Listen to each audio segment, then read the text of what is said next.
years to repay on a new or used car. Plus, get a pre-approved credit card. So rev up and get in gear with the Simply Smarter car loan. Call or visit us or go to acbonline.com for more. ACB Caribbean, simply smarter banking.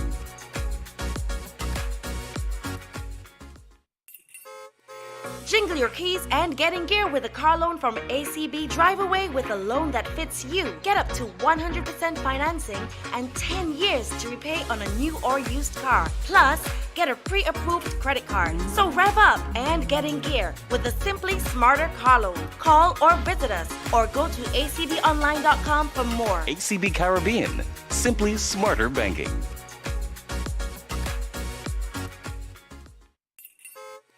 Jingle your keys and get in gear with a car loan from ACB. Drive away with a loan that fits you. Get up to 100% financing and 10 years to repay on a new or used car. Plus, get a pre-approved credit card. So rev up and get in gear with the Simply Smarter car loan. Call or visit us or go to acbonline.com for more. ACB Caribbean.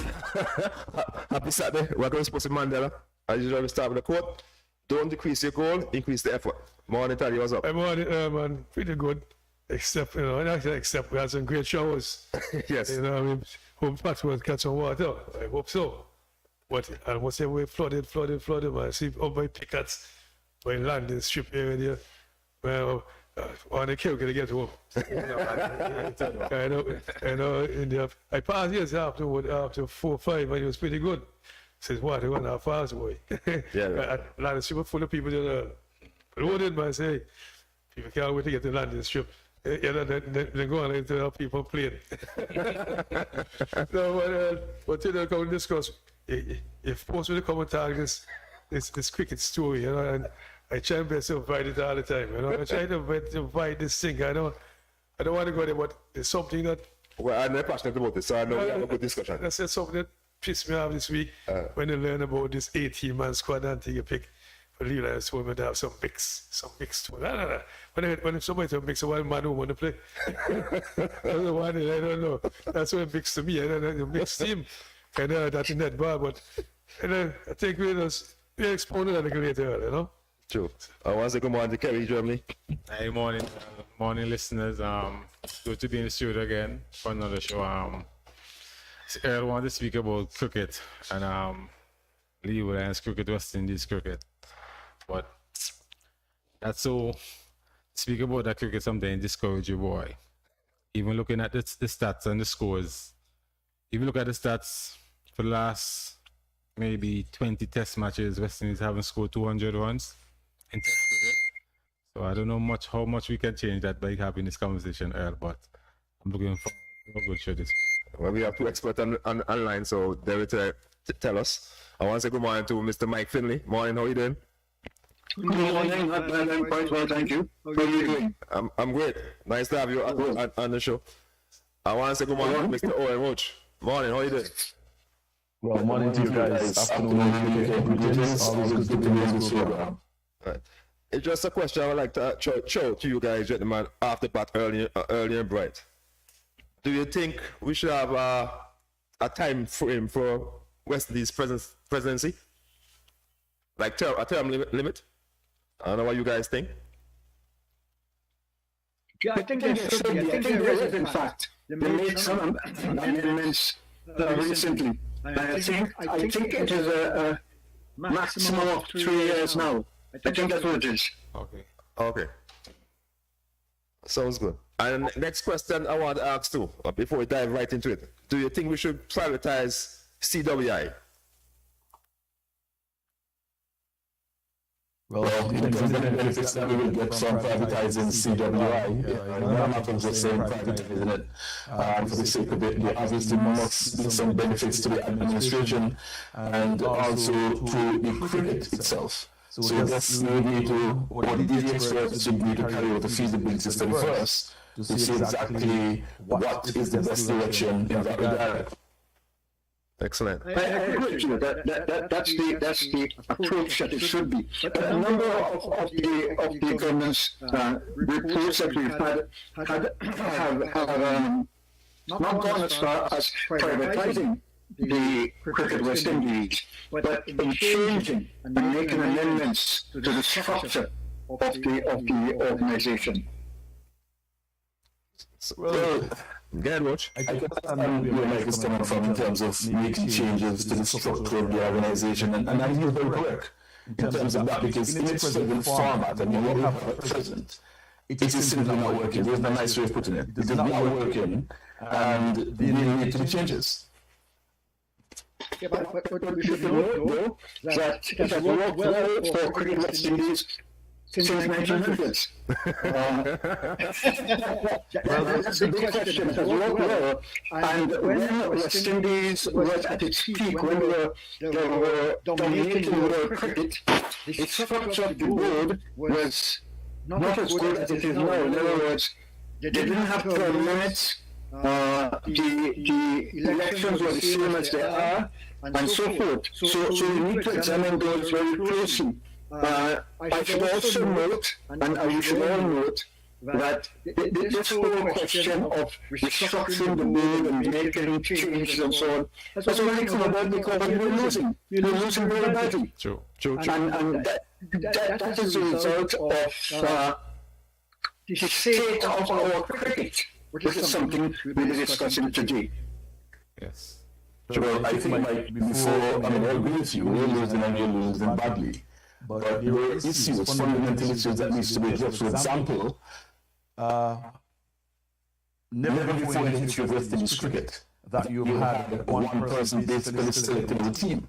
It's not a personal attack on Mr. Sam. I say it's an administrative flaw by the board, and that needs to be remedied immediately. You cannot have one person selecting and coaching a team. It is just not sensible, it's not sustainable, it's clearly an affront to common sense. It cannot work. You are so correct, and I can't understand up to this day how a board of directors of Cricket West Indies could accept that proposal. It had to have gone to the board for consideration and acceptance. How could they accept that? How could they accept we have a one-man show? All the other countries in the world have a selection committee. The selection committee has worked so well for us in the past. How could they accept a one-man show? It's ridiculous. And the other thing is that it is too much ensemble to be coached of all three teams. I think that needs to be changed too. What was I think what Michael just said is true. And so how do you think we can fix this? How we can fix? Simply fixed. I mean, it was implemented very easily. I mean, the ease with which Mr. Sami took up his position. We have to carry an urgent review, and urgent is the key word. And we have to go back to where we had 4 and 5 guys selected our team. We just cannot afford for one person to run any show. Anytime one person starts running any kind of show, any kind of administrative position, then it becomes a dictatorship. So it's saying that West Indies cricket is now a dictatorship. I can't add anything to that. You're covered it. The 3 or 5 selectors will be fine. With one person, you don't have any room for a second opinion. I remember when I was chairman of selectors, what we did, we scheduled selectors for different matches. We all watched different matches. And at the end of that round, we will meet and we will discuss what we saw. So that if any of us saw a player who looked like he has potential, we'll say, this player looks potentially a good player. So when next he's playing, you look at him, and then when we meet again, we'll discuss it. That's what happened. I remember Alan Samuels, for example.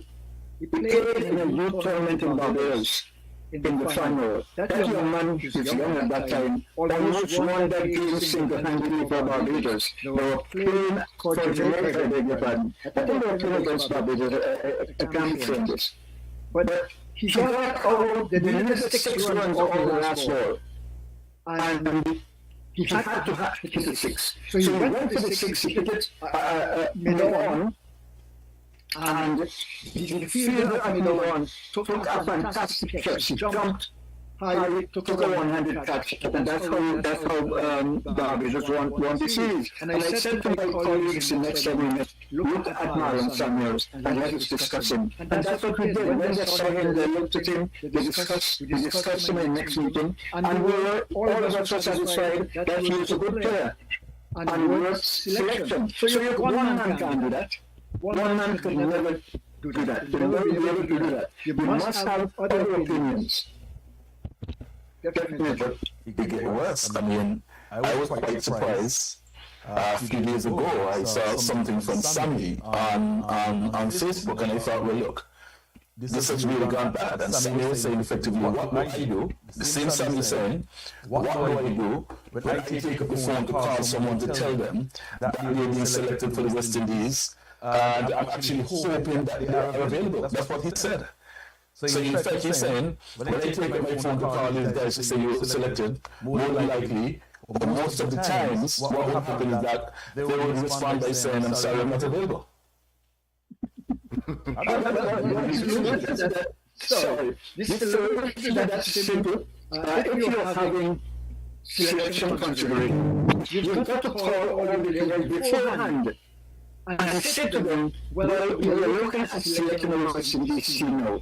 Let me know your availability. And not only speaking to them on telephone, get them to put them in writing, on WhatsApp, on email, so that you have it on record that they said they are or are not available. I mean, that's a simple administrative thing. I want to jump in, Mikey. I heard you said something earlier about Marlon Samuels.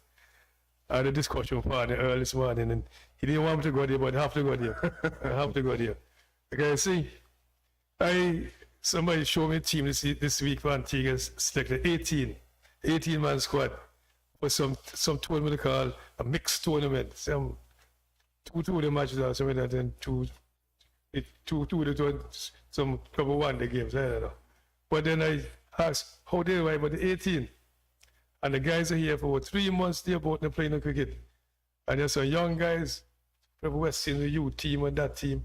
I don't invite them to a trial or some training session and then give them the opportunity to play more. The good, better guys, I want to call it the better guys. But when you look at the squad of the better guys, never perform, they hardly perform now. You're looking at the better guys. The better guys, they don't do nothing. So how do they become incumbent? I have a problem with that. And then when I ask what the authorities and president, vice president, said selectors and the coaches decide. Yeah. So I said, that is nonsensical. Give the young guys a chance to practice among the better guys. They might break through, you never know. But if you keep them, how are they going to develop? And the problem with that, I have a serious problem with that. Because you just pick at 18. For 3 months, nobody doing anything. 3 months, and all the grounds available. So, my partner earlier wanted to go there, but I had to vent that because I've been around this game for so long and know a little bit about it. Upset. Because you have a young boy, Miller, who does back West in the youth team or something. How you not give him opportunity in the training squad? And the young boy, Tandes, who did very well the other day. But how they not in the training squad and maybe have a chance to make breakthrough? Because some of the guys that keep playing, they hardly perform at the highest level. Sure. So I'm upset about it, and earlier want to vent it, but I'm upset. Mikey, I have to upset. Because I heard it's important that all the territories of the Caribbean, we give the young players, because that's where the teams begin. In fact, I believe there should be start young people playing cricket or any sport at the age of 7, 8, so that they're motivated and it becomes a second nature to them. And that's where we are falling down. I recall long ago, we had parents in Vincent in the primary schools, headmasters who were cricket fanatics. They were so passionate about the game, so that they didn't leave any stone unturned to have in the schools, the own schools, a program that will get them a team that could win the national primary school championship. I don't think that exists anymore. I know they've been trying to revive the primary school championship here in St. Vincent, but they have it in a different kind of structure. Where you don't play either full one day or two matches. It's based on stats and so on and so on and so forth. And that is not the best way to assess a young person's, anybody's potential in whatever you do. Not at all. Let me just say good morning to two gentlemen that never late. So I want to say good morning first to Cleve Joseph. Morning Mandela, morning Daddy. So good morning to manage, because normally pull up people a lot when they come late, but I know he have a good reason why he was late. Morning, Mr. Hugo. Tell them. Tell them. He called his night and told me that he was going to be late. Because I know he's an early man. Morning, sir. Morning. How are you doing? How are you? Hey, look, You okay? I don't like this introduction Earl gave my good buddy here. He's supposed to be the Hall of Famer. I understand you, man, Earl, man. I have to give the man his credit. Yeah, at first, for you guys, Mr. Hugo was inducted in the Hall of Fame for what's the school? That school in Barbados for all his exploits in both in cricket and in education. So well done, sir. Congratulations to you. Thank you. Congratulations. Thanks a lot. I only have one thing to say about West Indies cricket, one sentence, and I will listen to you all. West Indies it needs a revolution from top to bottom. That's what it needs. You see, in this West Indies, when you're outspoken, they don't seem to like that. They blacklist you or whatever.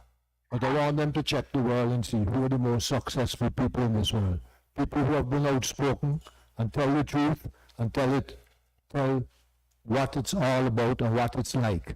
But right now is a boys' club, is what West Indies, and I have to be honest with you all. I didn't even see one ball ball last night, and I don't think I can see the rest. We need a revolution in this cricket and start to listen to people. I watch guys here playing for West Indies during the test match and so. As far as I'm concerned, they don't show me no intensity. I have an 18-man squad I've been thinking about, but I won't announce it here because I know they're not going to pick half of them. But as far as I'm concerned, one more sentence, they can put the under 23 and under 19 to play. They can't do no worse, and they have to improve. Well, let me just say, in response to what Manu said, I share similar sentiments. They should have an 18-man squad for this current Test Championship race the last 2 years, and have them together, keep them all in together. Before that, this is one-man business with Sam here, captain, cook, captain, back wash, everything. That needs to change. That definitely needs to change. When I was listening to Sir Mike, and it's nice being on program with Mr. Finley. You know, as a youngster, listening to Combine Island, I was impressed by here Finley behind the stop. Yeah, it seemed like anytime our ball is going to ball, definitely there's the edge, the man will be out. And I was hearing Mike Finley flying behind the stump and say, saw you a few times in the ARG and also in the captaincy I was believer. But as a youngster, I was looking up to you as a captaincy, as a leader in the OECS, you know, Combine Island. So I'm saying, I have to go with me. Yeah, so I'm saying that we need to go back to a panel of selectors, yeah, and go around, share different views, different ideas, and then come together and pick the best we have in the region. You know, I think we need an 18-man squad for the next 2 years, and we could work with them and see how far we can get up the test ladder. We may not end up in the top 4, but at least we have to climb from the bottom, and we can't be staying down in the bottom and just wallowing down there. I know, and everybody is smiling. As Mr. Gore said, you definitely need a revolution in West Indies cricket. Mikey, I'm glad you said gave him a little kudos there with you. But only you're a very good captain, highly respected. You're like a father to all of us. But I had one problem with you and Danny. Up to the time I batted well. I made 50 and 69. Yeah, I'll still put Andy Robertson Willett in front.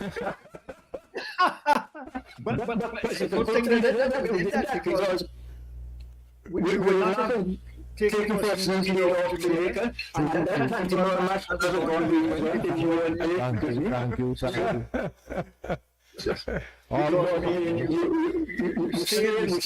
and you help each other and so on. And a lot of people don't understand the pressure you're under, but it never looks so from outside. But we were chatting with each other and so on and helping each other out. And I do it quite easy, you know. It weren't easy. I look around people like dirt. So, you know, I wouldn't have heard about it. But as I say, I enjoyed playing under you. I tell anybody that. Greatest respect. Like a father figure to us. Even guys that you are not much older than, you know. But you're like a father figure. Helped a lot of us get on the right road. Because, you know, I was a little troublesome, you know. Maybe little. Tell me what I want marriage. No, that's a little troublesome. No. What do you mean? I said so at my thing. I said so at the induction. I was one of the bad men at large, so they couldn't drop it down. So no one fact. So, Mikey, it's a good thing because you might think he's a good batsman. I was a good batsman. I don't mind, Mike. He did the right thing. He followed the basic principles of technique was good. Tell Paddy that, because his wasn't better, but he did. Like you want to nonsense music about technique. You would know. He's pretty Mr. Fastest blood and those right there, you would know. I opened for Raj against the great Pop Edwards. First ball, I thought it was Simon Nurse he was bowling to. My track record, I opened for Raj a few times. How many ones he made the match? The innings. I made 32, we put on 80 something. I went from number 11 now to number 1 to open against Pop Edwards, another one named Stephen Hinks. It's simple. Drive and undrive.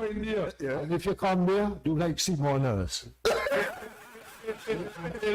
I was going there now. Where the guys afraid of the ball, they don't want to face and you want to see the. Well, that's to them, but that don't mean that me good then. That's the person who are. They're afraid in Australia, people will go up and this. They're afraid of lads, so go and take in the ball. Owen, I want to ask a question there though. Do you think franchise cricket is assisting to go to West Indies cricket? No, I believe that we should start in T20. I mean, the thing is that my personal view, if you're a good test player, you could be a good T20 player. But if you're a good T20 player, that doesn't mean you're going to be a good test player. You're so clear in India.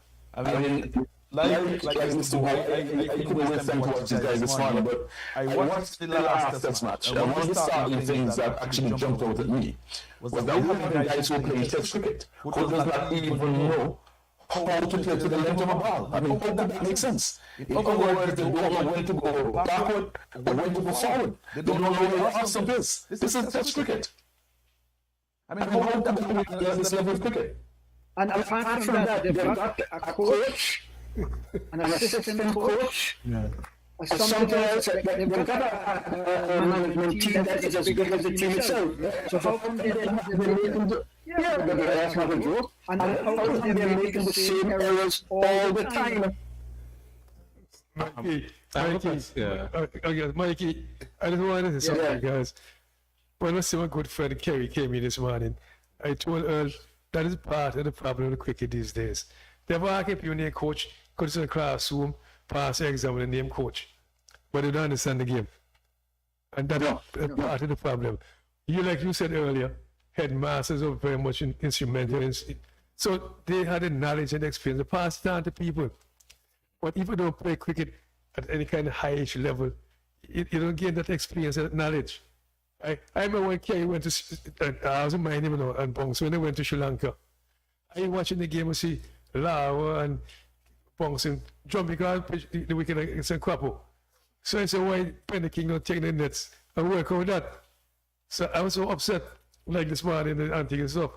So I called Bongs and said, Bongs, what up, man? Why you bang? When you talk to the coach, and he said to me, the coach said to him, when he come out to Antigua, we're working in there, so his coach work it out for him.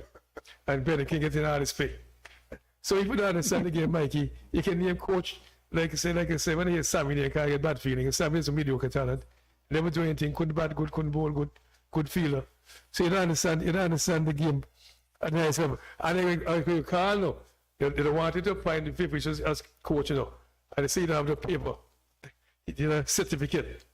And Sammy didn't have any. I don't have it too. He's the head coach and I can coach.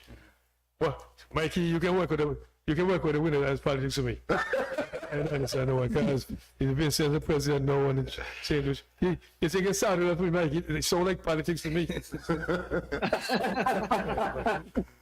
And my question is also along the same line, Mr. Finley. I can remember in the past that even while you were a selector, that your teams, like batting teams, used to set up in camps, and you used to invite like Gordon Greenidge, Sir Gordon Greenidge, Desmond Haynes, Vivian Richards, and the bowling camp set up also. And you used to invite like Michael Holden, Andy Roberts, Joel Garner. Is this current structure still in the West Indies Cricket Board? Do they still have those camps? I really couldn't tell you. They have camps, but they don't get them. Let me say this. Mikey, I just wanted to here. I just want us all to remember that I heard last night that Sir Gary is in the hospital with pneumonia, and they're asking us all to remember him in our prayers. Okay. I wish him speedy recovery. Yeah, Mike, you were saying something. Yeah, I was saying the biggest problem with West Indies cricket now is that we haven't got any world-class players. Each international team needs a core of 4 or 5 world-class players. Well said. You know, you need batsmen, about 3 or 4 world-class batsmen. You need at least two good fast bowlers, at least a good spinner, but we don't have that. We picked two left-arm leg spinners. They played, selected and they played, but they didn't have any impact on the team. I saw this man looking at it, what's his name, turn the ball, almost square. And we couldn't get the ball square. Things got 3 wickets, yes, but give him a record, but he didn't really put pressure on the batsmen. And that's our problem. We have to have world-class players to compete properly at the international level. Check all the little teams, all the top teams. They have how many centuries in the yesterday? 3 centuries. You talk about people who have 700 under the belt in cricket. You know, our fellas are still struggling. When you look at them back, you could see that they're not up to scratch at the international level. So we need world-class players. I said on a program in Trinidad something ago, and a former player said to me, no, that couldn't be for world-class. We are world-class players. We are world-class players. Maybe thought you were talking about athletics. The closest person you have to world-class players, you he's the closest from his technique as a coach. He's the closest you have to world-class players, but he hasn't reached there. Mikey, if you put fast bowlers, you don't stop the world class. ATC fast bowling world class status done with. Can't manage fast bowlers. Man, free the ball, in a good I hand. think Gabaska said that too, about all our players. You can't be a world-class player if you can't Yeah, be the fast bowlers, I mean, you know what's happening to our cricket? It's a long time. When people ask me, what do you think of West Indies cricket? They're upset because of the I said, well, don't get upset. We have to live with that for a long time before it turns around. We'll win a match every now and again. It happens to any team. We win a match, that's the law of averages. Any team will beat a more balanced team one day. But that's our situation. It's not going to happen consistently. So we need to address that. And that's going to take a long time, a long time. So I suggest you go back and watch the games, but just accept that, hey, we play that we can beat, and it looks like this match we get beat by Indians again. Yeah. But Mikey, that is my problem, you know, because I can't see the boards doing anything to help. We time what Rio Lions one coming up, and they play 2-2 the games, 2-2 the matches, 2-2 the matches. Eh? How you find good cricket playing 2 the matches? You have played 3 day, 4 day games in the county cricket and so on. That's right. You don't get a chance to perform. That's right. You know, what's the other thing? You were when we played every big teams like Ghana. When they played Barbados 500, Ghana will be like 6 or 4. Yeah, I witnessed that. You know, that was a trend. So, maybe we need to adhere to what my good friend Owen, but Mario Owen is saying there, we need to scrap the T20, the CPL. More first class cricket, more 4-day cricket, so the guys can understand what batting is all about. What it takes to build an innings. Right? This T20 is just not cutting it. And if you're playing a T20 franchise and it is supposed to be creating some kind of financial stability for the board and to the region, and it's not happening. Because as you know, we turning professional beggars, sending some great players up to India along with Darren to they're going to ask for back pay because of what you used to do. No, that doesn't make any sense to me. You need to start perform, and then the broadcasting station and then will gravitate towards you. You can't ask for back pay. No, I don't see that making much sense to me. Right? But I'm not a financier, I don't know the financier, we tell them. Owen is very right to what he says, you know, and I've always said it. This thing about 2020, but you see, you have to watch everything because they say that's where the money is. Okay, that's what people come to. But I can tell you this, no man will be able to play 2020 and ever become a good test cricketer. Never. Never. That's the word I'm going to use. I know, you see, so right, when you play 4-day and test match, there's a longer period, mentally stronger. That if you go down to 1 day to 2020, it should be nothing for you. It should be nothing. You see, I saw interviewing Barbados, a young promising cricketer on the sports thing, you know. You know, he says his dream is the one that play 2020 in IPL. Is it true? Yeah. That's how they see it. But if they think they can get an IPL easy, they're joking. And some of these 2020 leagues have around the world it'd be a joke. If I put on a little thing and get thing, I'm sure I can go and play. But it's people's living. That's how they're going to make a living to help the family. West Indies board need to do. And then as study said, they talk about all. I respect all them people who are level. And so on. I have to respect it. That's what they went to do. I haven't done it. But how your cricket going to remain the same? And you're still with this stupid rule about levels. But Victor Eddie's right. What they need is level-headed, not level 3. Level-headed people coaching and intensity. Look at the practice. West Indies team when they're practicing. They don't have any intensity. There's no intensity. That's where the cricket starts. No intensity. A man play 2 bad shots, take off the pads. Won't stand up, let somebody else bat. No intensity, but think of it. 1998, Bennett King came here. You know, in 1998, the year before I went to Commonwealth Games. You know, 27 years later. Just as Mikey so rightly said, and people every time and you have these pundits that soon as we win a game, we turn the corner. It's the straightest corner I ever seen.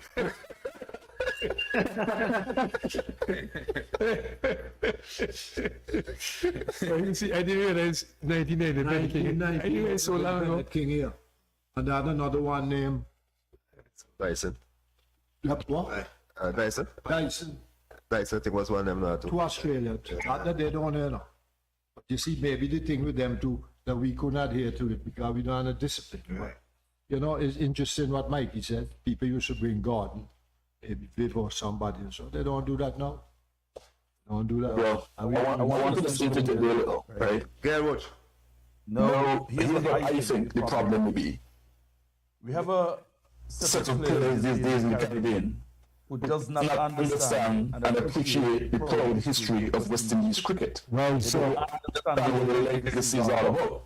So you get some of these young guys who go and play T20 wherever. They start making a little money.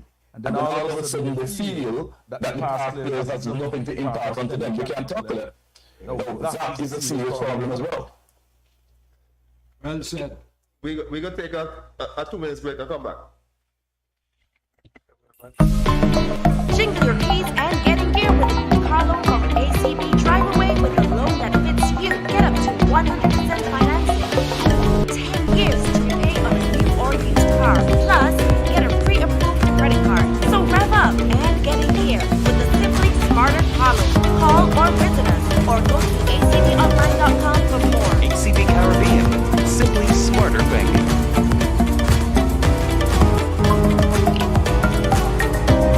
Jingle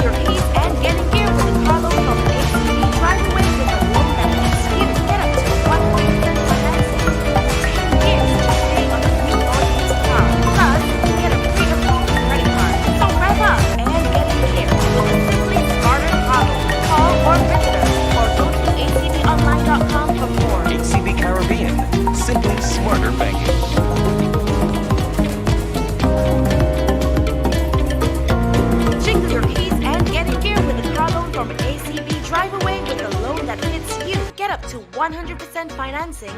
10 years to pay on a new or used car. Plus, get a pre-approved credit card. So rev up and get in gear with a Simply Smarter car loan. Call or visit us or go to acbonline.com for more. ACB Caribbean, simply smarter banking.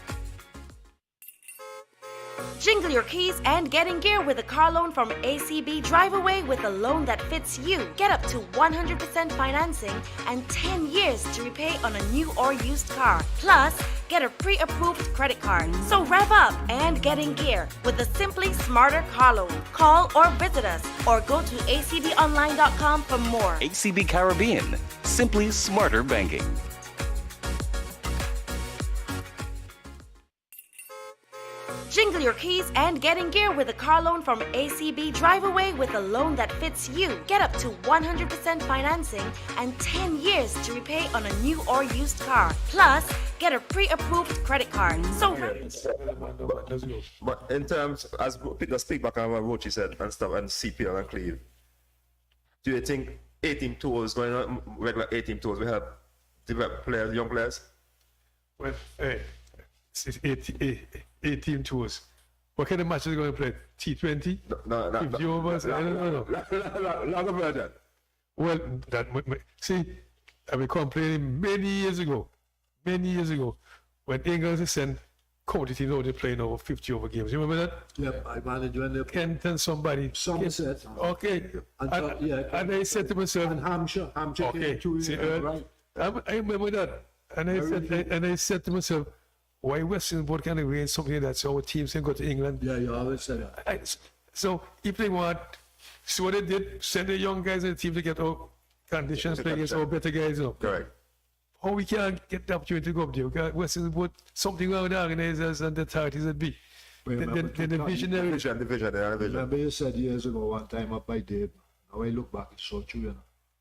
Why we never think even send 2, 3, 4 players to India to try and play a little thing in the league there. You're not going to know unless they tell you, no, you don't know what the answer would be. Send them, because the high standard. You see, Australians were the connections. Hey, when we went to England in 89, Cleve, you remember? We played quite a few Australians in England in 89. They had the exchange with England, the 19 and the 17 guys. David Martin playing us almost all the games. So the big I want a big talent and those are the man. I wanted one to big up, but in the end, the Picard was actually after. You know, forget the name. I want him here. No one big talent and twice to play again. And so that became guys.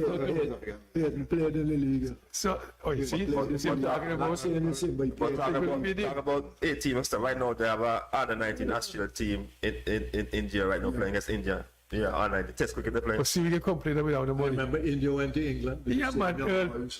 We can complain without the money. The Western will tell you, he's not going to tell us without the money. Well, maybe ask Mike Friendly how we can raise some money. Yeah, so I'm beg, official beg out on. So Richie, Brian Lara, and Christian in the India beg money. See, if we get those guys out on the 19 and on the 70, what it can be, get into India, get into Australia, get into somewhere to play quick. England is one of the best learning places now. and Australia, even South Africa. Getting some bouncy kind of let the guys get up there, man. Get the team early. Yeah. Let me ask Mike for you though. Mike for you, do you think all players have the discipline to correct their mistakes and be a better player? Well, they don't have the discipline. I haven't seen any evidence of that. But I'll expand on that because Rich made some two very good points. He spoke about historical centuries cricket and the players not aware of that. And the younger players failing to listen to the former players. Now, one year, I was on the road to Jamaica. We had been in Trinidad watching, and my next match was in Jamaica, so I was on the road to Jamaica. The Trinidad team was going to Jamaica to play against Jamaica. And one of the best from Guyana, so they came to him on what is the new. When we got to Jamaica, the flight that goes up to Jamaica, it used to come from Guyana, Trinidad, Barbados, Antigua, and then Jamaica. That's 3 hours flying. Yep. So when we got into Jamaica and we were clearing immigration and customs, I heard one of the Trinidadian players telling a teammate of his, boy, I was so embarrassed. You know, I was sitting next to an old man who joined the flight in Barbados, and we chatted all the way going to Jamaica. And it was not until the air hostess came around to check our seatbelts, I heard her say, "Sir Everton, did you enjoy the flight?" That I knew it was Sir Everton weeks I'd seen running next door talking about it. No. They don't worry. No. You know this. The boardroom at Kensington Oval. The amount of pictures there could write 2 or 3 history books. And there's this famous picture of the 3 W's sitting on the grass, a week long walk, famous W's.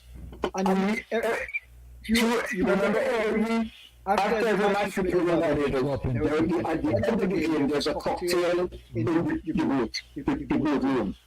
I don't understand how this man who played for West Indies had never seen that picture to identify Surbiton.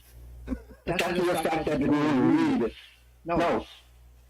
This Vincent who was playing for West Indies. But he had this way of, whenever he got a wicket, he was a fast bowler.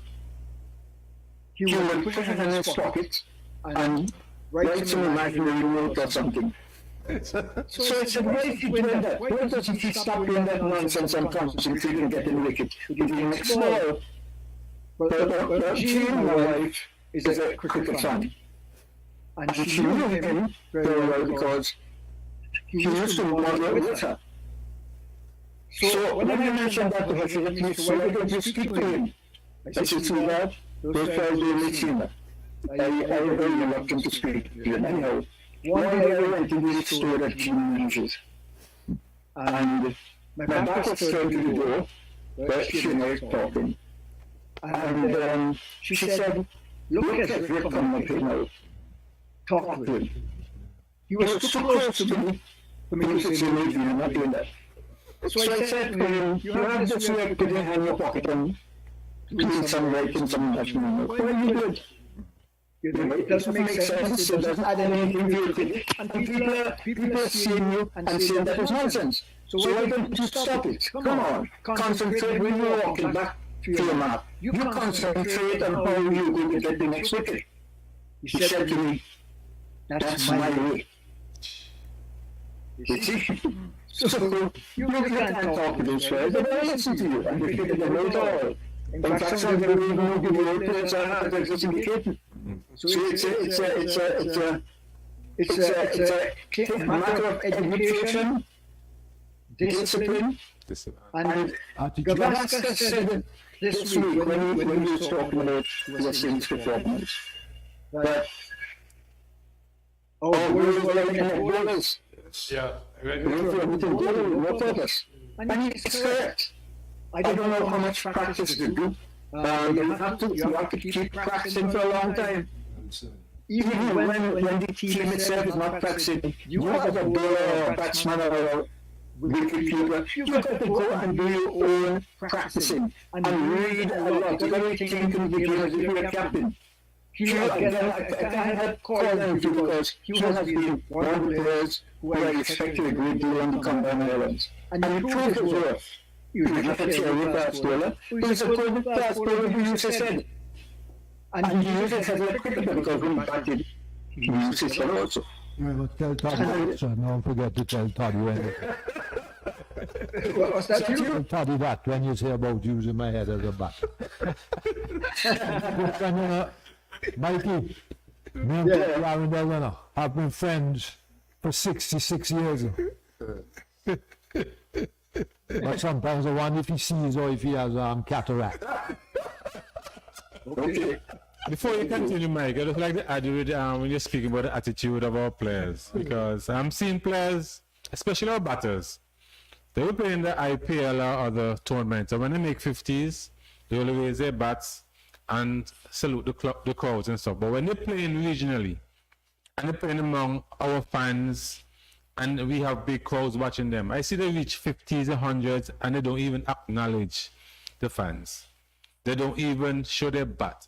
That will show the kind of attitude and respect they have for our fans, you know, like they play for themselves. So you can continue on what you were saying about our players. Yeah, it's all that the education program should involve. That you have to teach them how to respond to the public. You have to let them know that they'll be criticized at times. You know, criticism could continue if you're not prepared for it. Because some of the criticism are unfair. But you have to understand that is the way of life. Yep. That is how life is. You cannot go through life without being criticized, whether you do good or bad. They will criticize you. For whatever reason, they will criticize you. You know, we in the Combined Islands had a lot of problems in terms of insularity. But the insularity was also within the Oval Islands. If you remember that match we played in St. Kitts against Trinidad, Yep. when we arrived, I saw a big police presence at the airport. But then that's the only time that Webster had broke away from St. Kitts. Yeah. And we established his own station in Greece. And so I assume that that's the normal security measures that put in place. When we got to the guest house, Mrs. Asperban's guest house, in Mrs. Asperban's, a lot of the sanctions were in the St. Kitts and Nevis police force. And one of them came up to me and said, Mike, be careful how you move about here in St. Kitts. So I said to him, yes, I know, I understand the security measures in place and so on, politically and so on. He said, no, I'm not talking about that, I'm talking about cricket. I said, oh? He said, yes. For example, they did demonstrate this afternoon. Now, we are in a Combined Islands territory, playing a match the next day. And there are a lot of people who turned up at Warner Park to demonstrate against the Combined Islands team. What sort of insularity is that? You know? So it's always, it's all around. But you have to cope with it, you have to understand that's the way people operate. You don't make it affect you. And I can't have, every time I talk about Combined Islands cricket, I have to mention Danny Livingstone. If the West Indies had somebody like Danny Livingstone in the management team, I believe the team would have done better. Danny planned it. And we sat down at meetings and he explained that to us. And after each session, we got together in the room and looked to see whether or not we had achieved what we had planned.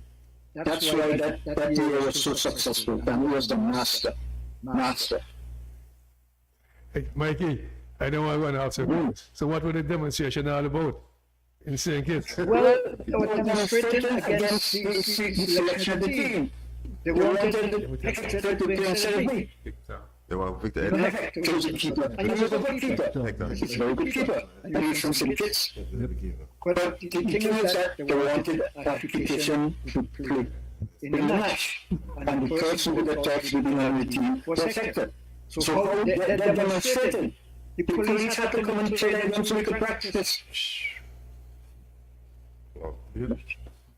Insularity in West Indies cricket, and yeah, he's even among It's all around.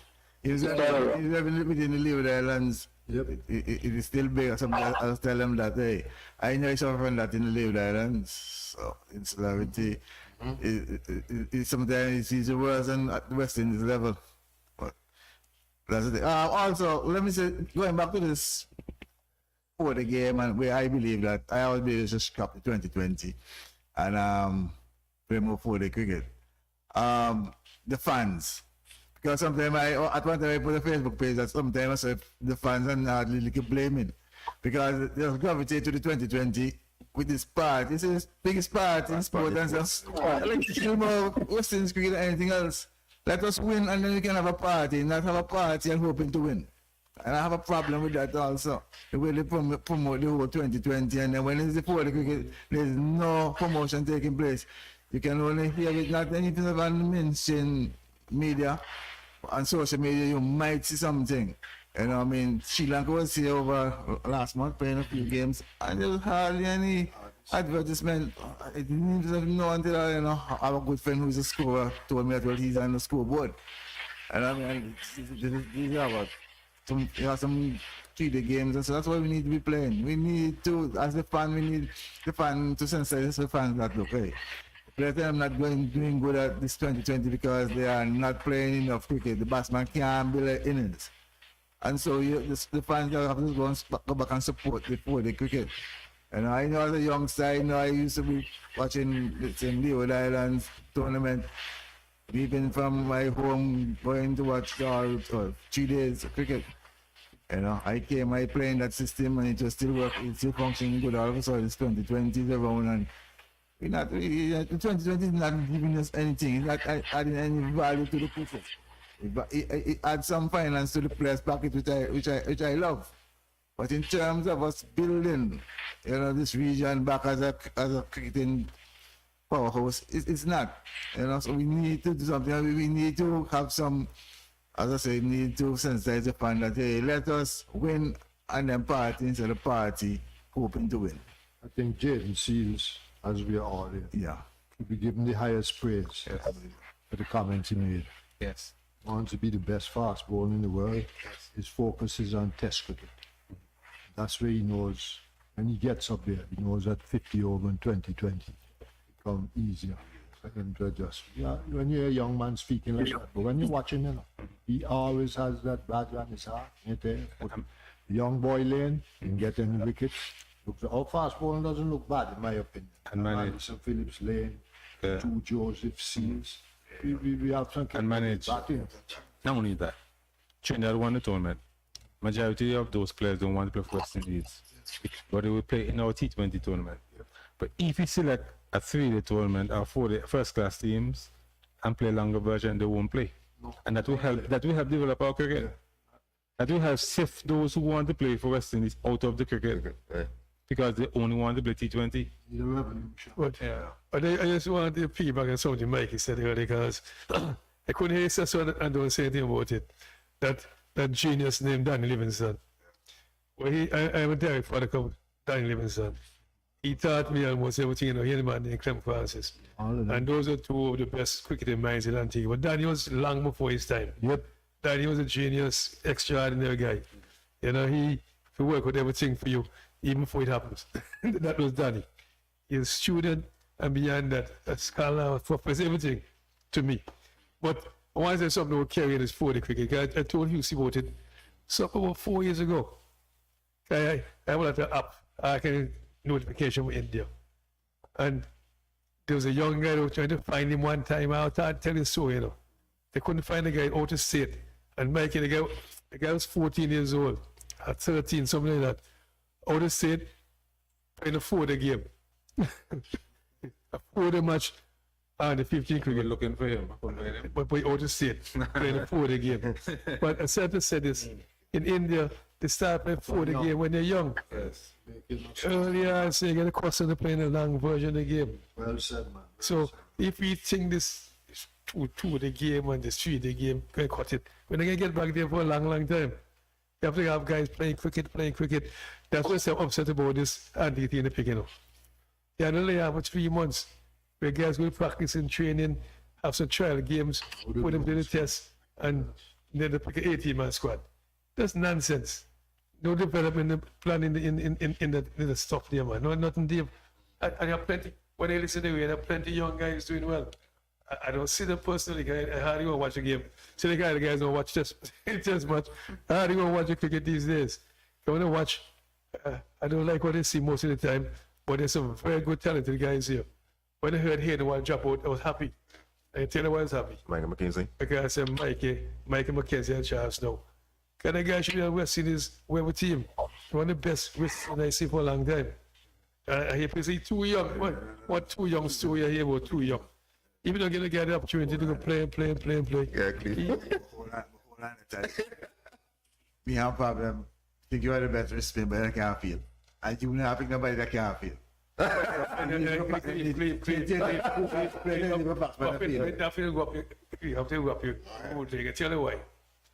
you why.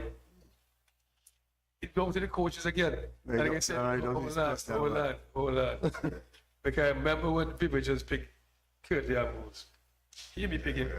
And I said to him, Curtly Ambrose feeling up to scratch yet. But you have to, look, L used to come, and the guys that come with us to feeling practice alone. So the coaches that put in the test to feel. How do you learn to feel?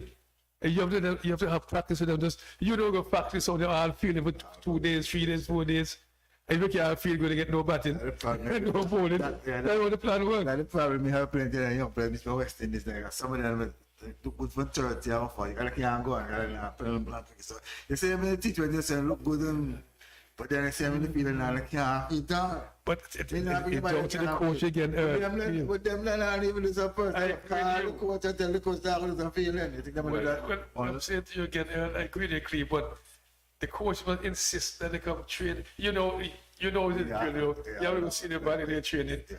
If you don't have feeling practice, you catch your batting, you smile, girl, you know you're batting too. You're playing to catch when I'm giving batting on. This is everything on the part. But Owen, let me ask you a question, Owen. Do you think at the grassroots level we need our best coaches to so our quick can improve? Well, that's a basic question. I mean, you need to have a strong foundation. If you feel that strongly, you can't be a strong man. Correct. So effectively, it has to start at grassroots cricket. But just listening to what Mike said a while ago, and listening to Taddy and listening to you, what has actually struck me? Because the educational aspect of it is very important. I've heard Mike say how he had so much respect for Danny Livingston, may he rest in peace, and also Taddy just echoed the same sentiments that we need to remind ourselves that Danny Livingston played cricket in England at Hampshire for many, many years. So when Danny came back to the Caribbean, Danny, from those years of experience playing for Hampshire in England, he had lots of practical experience. And he could impart knowledge to people who were willing to hear, listen to what he had to say. And that made a world of a difference. No, I'm just sitting back and smiling. I'm smiling. No, we spoke about the whole issue of the education for players a while ago. I listen to Mr. Finley talk all the time and clearly very eloquent man. And I listen to some of these young guys sometimes you try and interview them after West Indies cricket match and they can't string 3 words together. No, something is wrong. Very, very wrong, because you see, cricket is not only on the field, you know, cricket is played beyond the boundary as well. And we keep forgetting that. An important aspect of a player's development is beyond the boundary. You see? And players are lacking in many, many areas. And, you know, everything goes beyond the boundary. It's educational, it's a lack of pride, it's a lack of understanding in West Indies cricket and the history, the proud history. You know, so all these issues need to be addressed. I mean, one thing I like to ask you guys, for example, I mean, this same Jadeja, who's bowling left finger spin, he was just in England a few weeks ago. You're telling me that none of our batters got the videos and looked at all the English players were the approach they took them? It doesn't make sense to me. So again, it comes down to educational perspective and whether you're really willing to learn and work in the game. Because the individual have to be willing to learn, you know. And again, because if not, it doesn't matter what the coaches tell you, it will make no difference. True. That's my opinion. That's my opinion. No, you're correct. You're correct. 3 points. One is the 2020 in itself is not a bad form of cricket. It provides entertainment. People are coming out for the evening of entertainment and so on. And it has lifted the fielding, especially catching, to tremendous levels, to very high levels. So it's not bad. It's not a bad thing. What is bad is that players are under the impression they need to get into cricket through the T20. That's not so. And I was glad that Gavaskar mentioned that in his comments on the cricket. He said that you've got to learn to play the longer version of the game, the series first class cricket and test cricket. And then you could manage the T20 and the 50 overs. When I look at Kohli bat, Kohli was approaching the 2020 as he approached Test match. He didn't have to swipe. He played the correct strokes, he picked the gaps and so on. But our players are trying to swipe and put everything over the boundary. That's the difference. That's when you're thinking. And videos. I used to wish that I could have seen a video I can do now of myself playing cricket. People were 10 years ago, people. I never saw myself play cricket. I had to depend on what people tell me if I played in elsewhere. I wanted to be able to see myself playing, see the mistakes I made, see whether I moved to the right or to the left quickly enough, whether I got behind the ball. I noticed now that the keepers are taking the ball between the legs instead of getting behind the ball as a second form of defense. Anything happens, the players grab it, it hits the body, and it goes down. So these are the things that we need to teach our players. Learn to play cricket. Learn to play the normal cricket, which means the longer version, the first class cricket, and if you can make it test cricket, and then you will be able to adjust to play the 2020. Not the other way around. A number of players I've heard are so great in the 2020, but they haven't got anywhere. Because by now they've spoiled their technique and they're hitting everything across the line or so. The other thing, mentor. You just spoke about mentorship. That's what we're talking about, basically. When I was at the primary schools in a small village called Timaka on the western side of St. Vincent, there was a gentleman living in that village. His name was Harold Bentic. I don't even know if Harold had the benefit of a sound primary school education. He loved cricket to the death. He got the young boys in Timaka together to form a club. We called it Champions. And we would practice on Friday afternoons, because that's a weekend. We don't have school on Saturday. When we were finished practicing, we'd go into school for our meeting, our weekly meeting. And he'd sit to us beforehand, don't forget to walk with a trump. A trump, I'm sure most of you know, is a subscription. You say, well, there's a penalty, walk with that, that's how long it was. So we got to the meeting and we discussed cricket. And then he would say to us, he pointed to somebody and said, listen, we went to Bright, another village in St. Vincent, last month, and the people gave us a wonderful time. Stand up and make a vote of thanks to the people of Bright. And we had to do it. It was not perfect, and after all, fellas understood how to speak in public, how to deliver themselves, and so on. You know, the front or subscription was a way of saying to you, you can't get anything for nothing. You have to make a contribution to your club to ensure that it develops. That thing was in my mind. It never left me. And so when I entered cricket at the national level, I had all that stored up in my head. And the guy had prepared me for international cricket. And I wondered, where this man got all this knowledge, this mentor? Where he got all this knowledge to take a group of 7, 8-year-olds and mold them so that some of them play for their clubs, their village, their clubs, St. Vincent, and so on and so forth. That's how we were developed.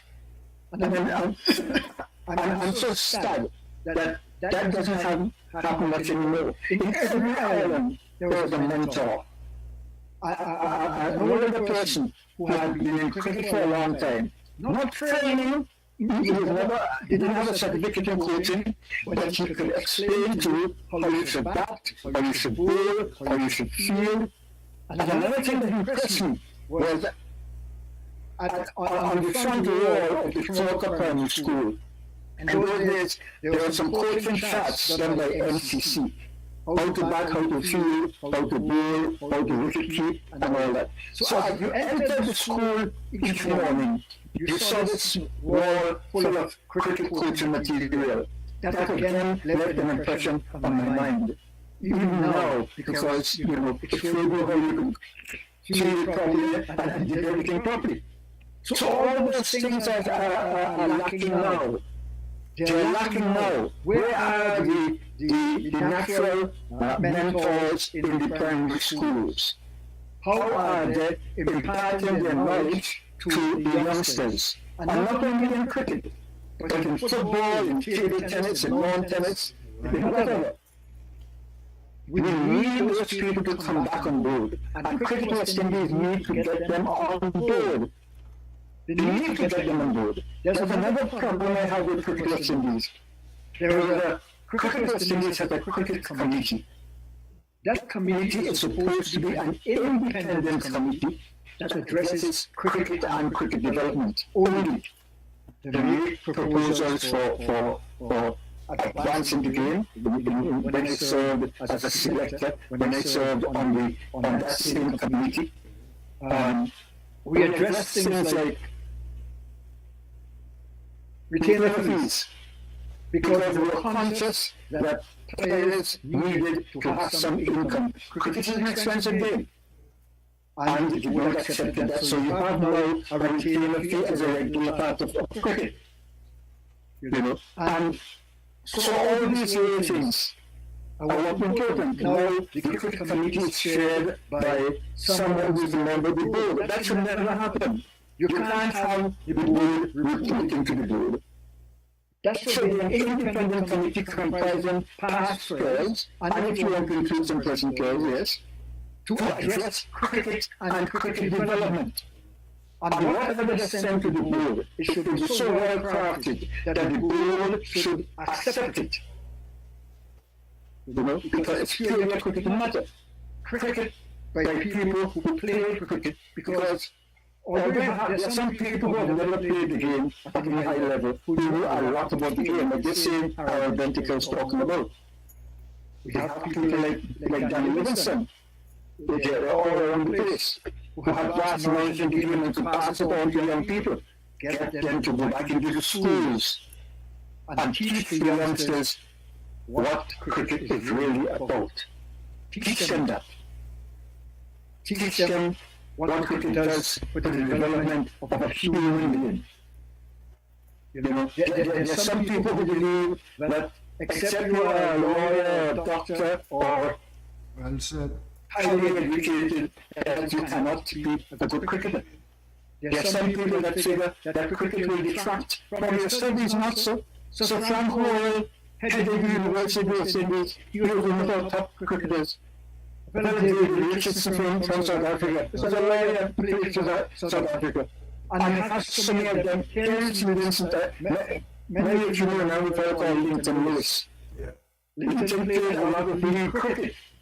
And he did accountancy, and he did law. And now he's a PhD. Well, he's a politician too, but I'm not politics too. But it is that sort of thing we have to, because we have a problem here in St. Vincent where the parents are telling the children, concentrate on your books, forget the cricket and football.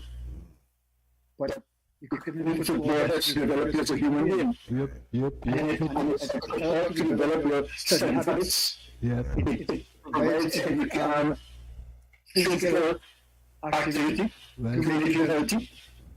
It does a lot for you as a human being. So we need to change that mindset and let people know that sport in general is all part of human development. And as a result, we should encourage our children to take part in some form of sport which they have the talent for. We'll take a break. We'll come back and explain what Mr. Finder said a while ago.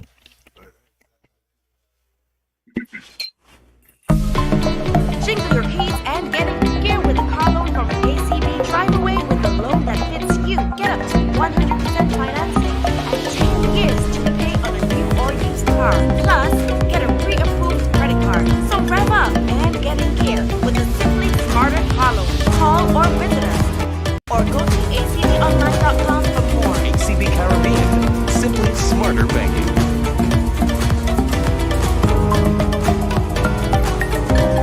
Jingle your keys and get in gear with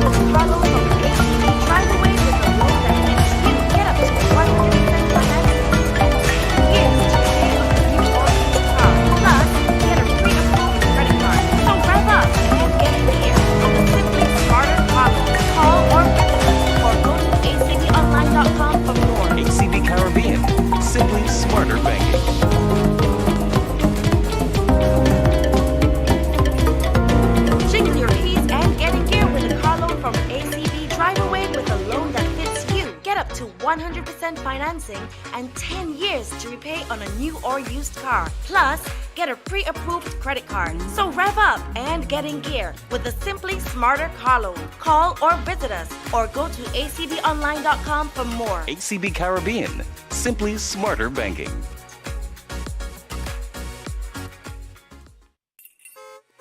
Jingle your keys and get in gear with a car loan from ACB. Drive away with a loan that fits you. Get up to 100% financing and 10 years to repay on a new or used car. Plus, get a pre-approved credit card. So rev up and get in gear with a Simply Smarter car loan. Call or visit us or go to acbonline.com for more. ACB Caribbean. Simply smarter banking.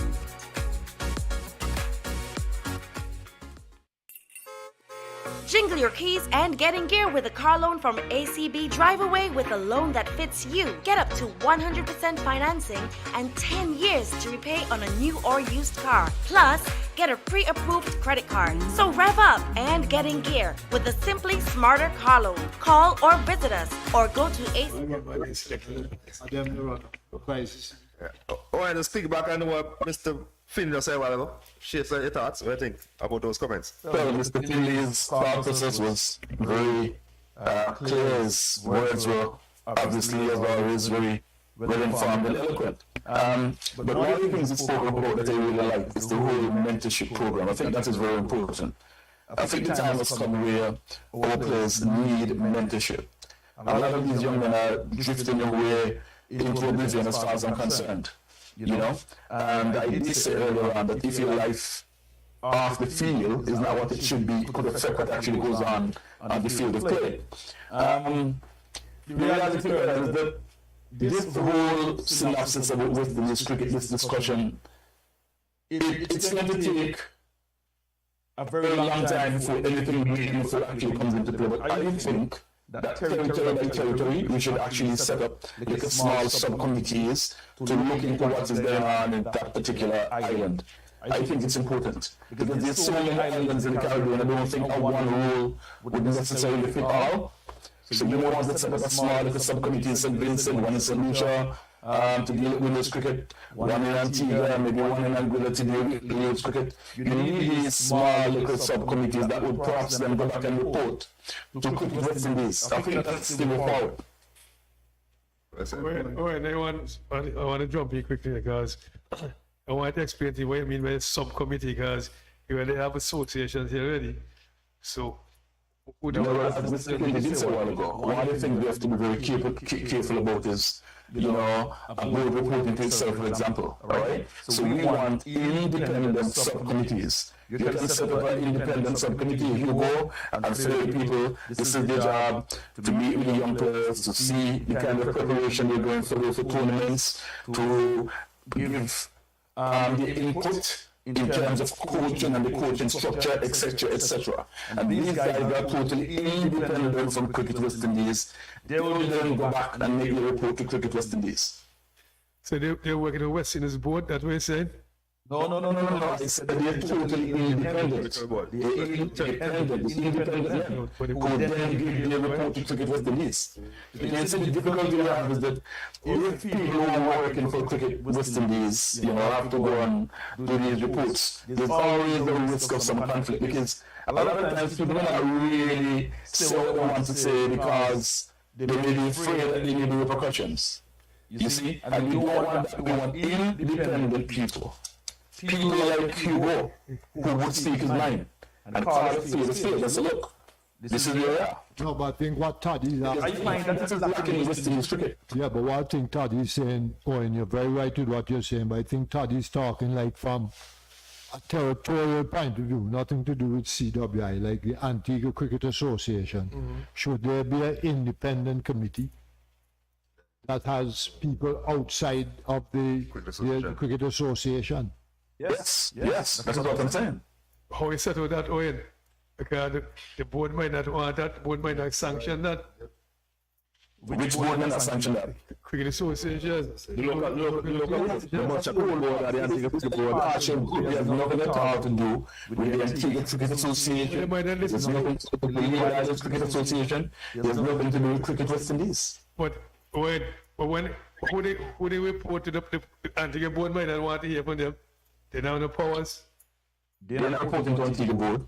They're being commissioned by Cricket West Indies. Oh, okay. That's right. Well said. No, I see you now. So then, West Indies Cricket Board. Yeah, well, that, This is the reality, right? That's the reality. That's what I asked. Yeah, Cricket board. The US board will one day want to play some meaningful role, or is playing a meaningful role in Cricket West Indies. Right. So you see where that conflict comes from all the time. And why you want to go beyond that? Right. you're not Follow what I'm saying? no. Very good point. Very good point. Very good point. Just the truth, you know. Yeah, very good point. You can keep the credit associations in check. Sometimes they tend to go out of sync Well said. for one reason or another. They probably want to retain their offices. They don't want to offend anybody in Cricket West Indies and so forth. So this independent committee could look at cricket in a different perspective. Yep. And they will have this independent view of how cricket should be developed, what the shortcomings are, which areas need to be addressed, and so on and so forth. Could be that the Cricket Association has other things on its plate and so I'm forgetting the basics of development. But that's a very good point, sir. Very, very good point. But Owen, that's what I asked you that earlier, you know. If you give me a West Indies board sanctioned and all, Cricket Association, no local board can authorize that. But you tell me no. But no, hey, no one understand. Because the West Indies board maybe a pint, select whatever word they want to use this independent committee. I'm hard in favor, but I know you wouldn't go to the Cricket Association. I don't think he said that Cricket West Indies should appoint the committee. I think he said that individuals, independent individuals from the territories should get together. They should have one common thing, one common love for sport and a passion for cricket, and they should get together and put together proposals which can benefit cricket. I mean, we are here discussing West Indies cricket, but we are not members of the West Indies. We are not even members of the Cricket Association of our territories.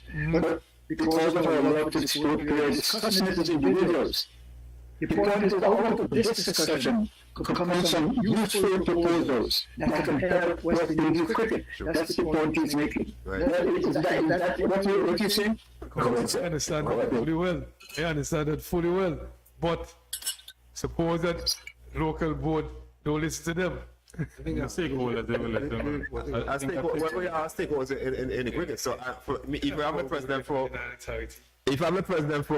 anti-cricket association, Monster Cricket Association, and somebody come with some good ideas and stuff, it's up to me to say, hey. And there's different ways or mediums you can use to get your point across. You can use the media. You can write articles. You can put it in a newsletter. You can social media. You can write it straight to the government. Straight to the well, we have a sports director.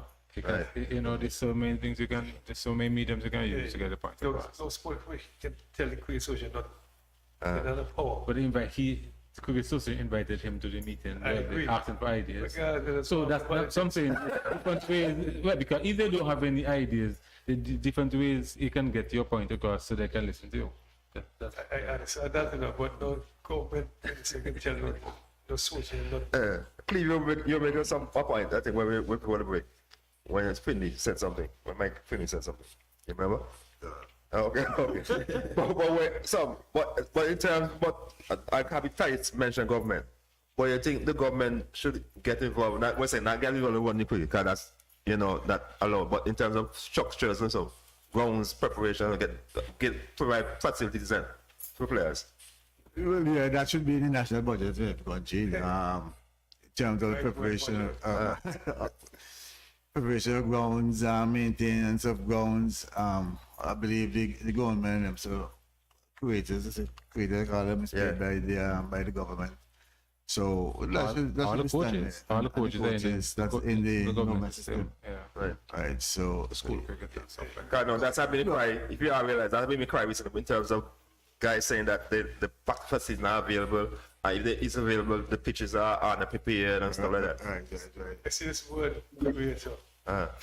For example, I've been reading that the police force that are ground in Antigua is in a bad way. That's the ground that's just below the anti-recreation ground, isn't it? The police? Yeah, police recreation ground. No, that's That below the stadium. Below the stadium. the stadium. That's below the stadium. There's a field used to practice on. Those days when we have practice pitches. So you just choose club grounds and so on. And there's a field that is just below Antigua Recreation Ground. We have the That's a St. Yes. St. John's Ground. That's a car park, Mike. so it's not the same place because I saw stories in Antigua that police ground is in a very bad condition. Yep. Because when we used to practice at that ground, just outside there.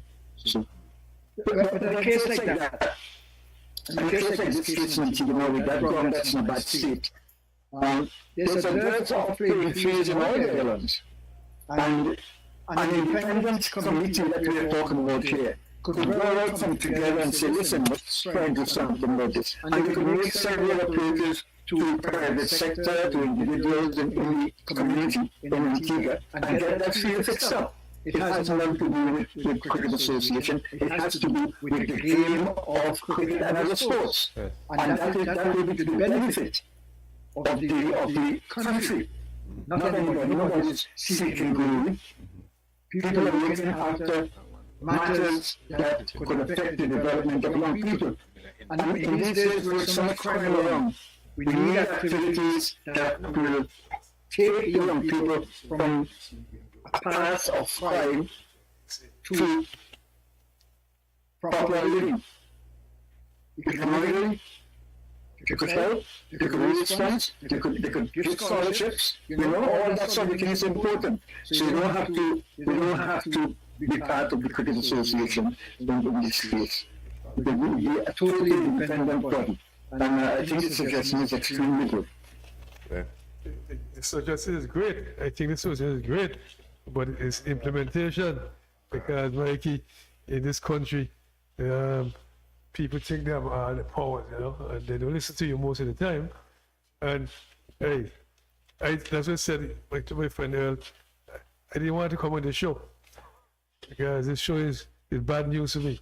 It's bad news, man. No, the person that we expect The person will have to expect a lot of criticism. He needs to work his friends. If he has friends in the government party, that friend will feel like embarrassing by coming and fix up this field and that partner. But all you have to sit down with your friend and explain to him what's happening. Nobody's trying to take away from anybody. People are trying to develop the community with facilities that can help develop the young people of the country. No, I think I would like not really continue guys across before we forget this thought process. Yeah.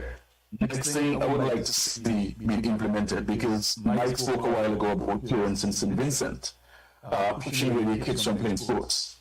I would like to see a meaningful engagement between the University of the West Indies and the young players. Whereby if a particular player wants to do some extra studies, then that is part of his development as well.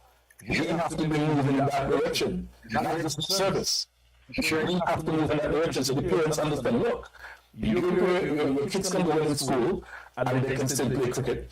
And you will get an opportunity to go to the University of the West Indies, effectively maybe even for safe half if they play at the highest level. These are the kind of programs you need to put in place. Yeah. So I'm in total agreement. Not only cricket, but football, any sport. That would be the incentive they need to get them out there playing again, especially the parents will encourage them. So I'm in total agreement and support of that.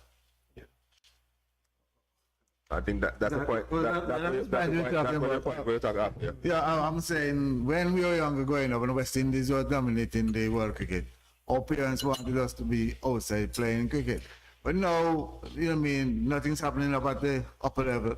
So the parents now asking the kids them to stay in the books, right? I can't fault the parents for that. You know, I wanted to go outside. I mean, coming from recreation, going just watching this game, I say, Jeff Abbott was a fast bowler. I gone home, I'm running in like Jeff Abbott. Then I heard the West Indies playing and they said, Bernard Julian, may his soul rest in peace, bowling overcast and swinging about the ball, and I waiting for the cheat shot to come across the running in the overcast to swing the ball. You know, you know the ball is swing, I don't speak at edge, right? on that. Right, so I'm saying, if the top slap, the bottom, I follow them now. You know, so the parents now gravitate to academics. My son, he doesn't want to play football, cricket. But he plays football, and I'm happy for that because the academic must come with the football because you have to get scholarship in order to be a better person, right? So, but as I'm saying, because West Indies is not dominating at the top, the parents now are not looking, but I'm not wasting my sleep now to watch the game now, watch highlights on YouTube and watch it after. But that's one of the problem. But what you said, the suggestion you're saying about the getting a scholarship to you, very, very important. But Owen, I'm making you get rid of that now. Please say just pick it, just true, Owen. No, but you know better than that. But sometimes it's these things. One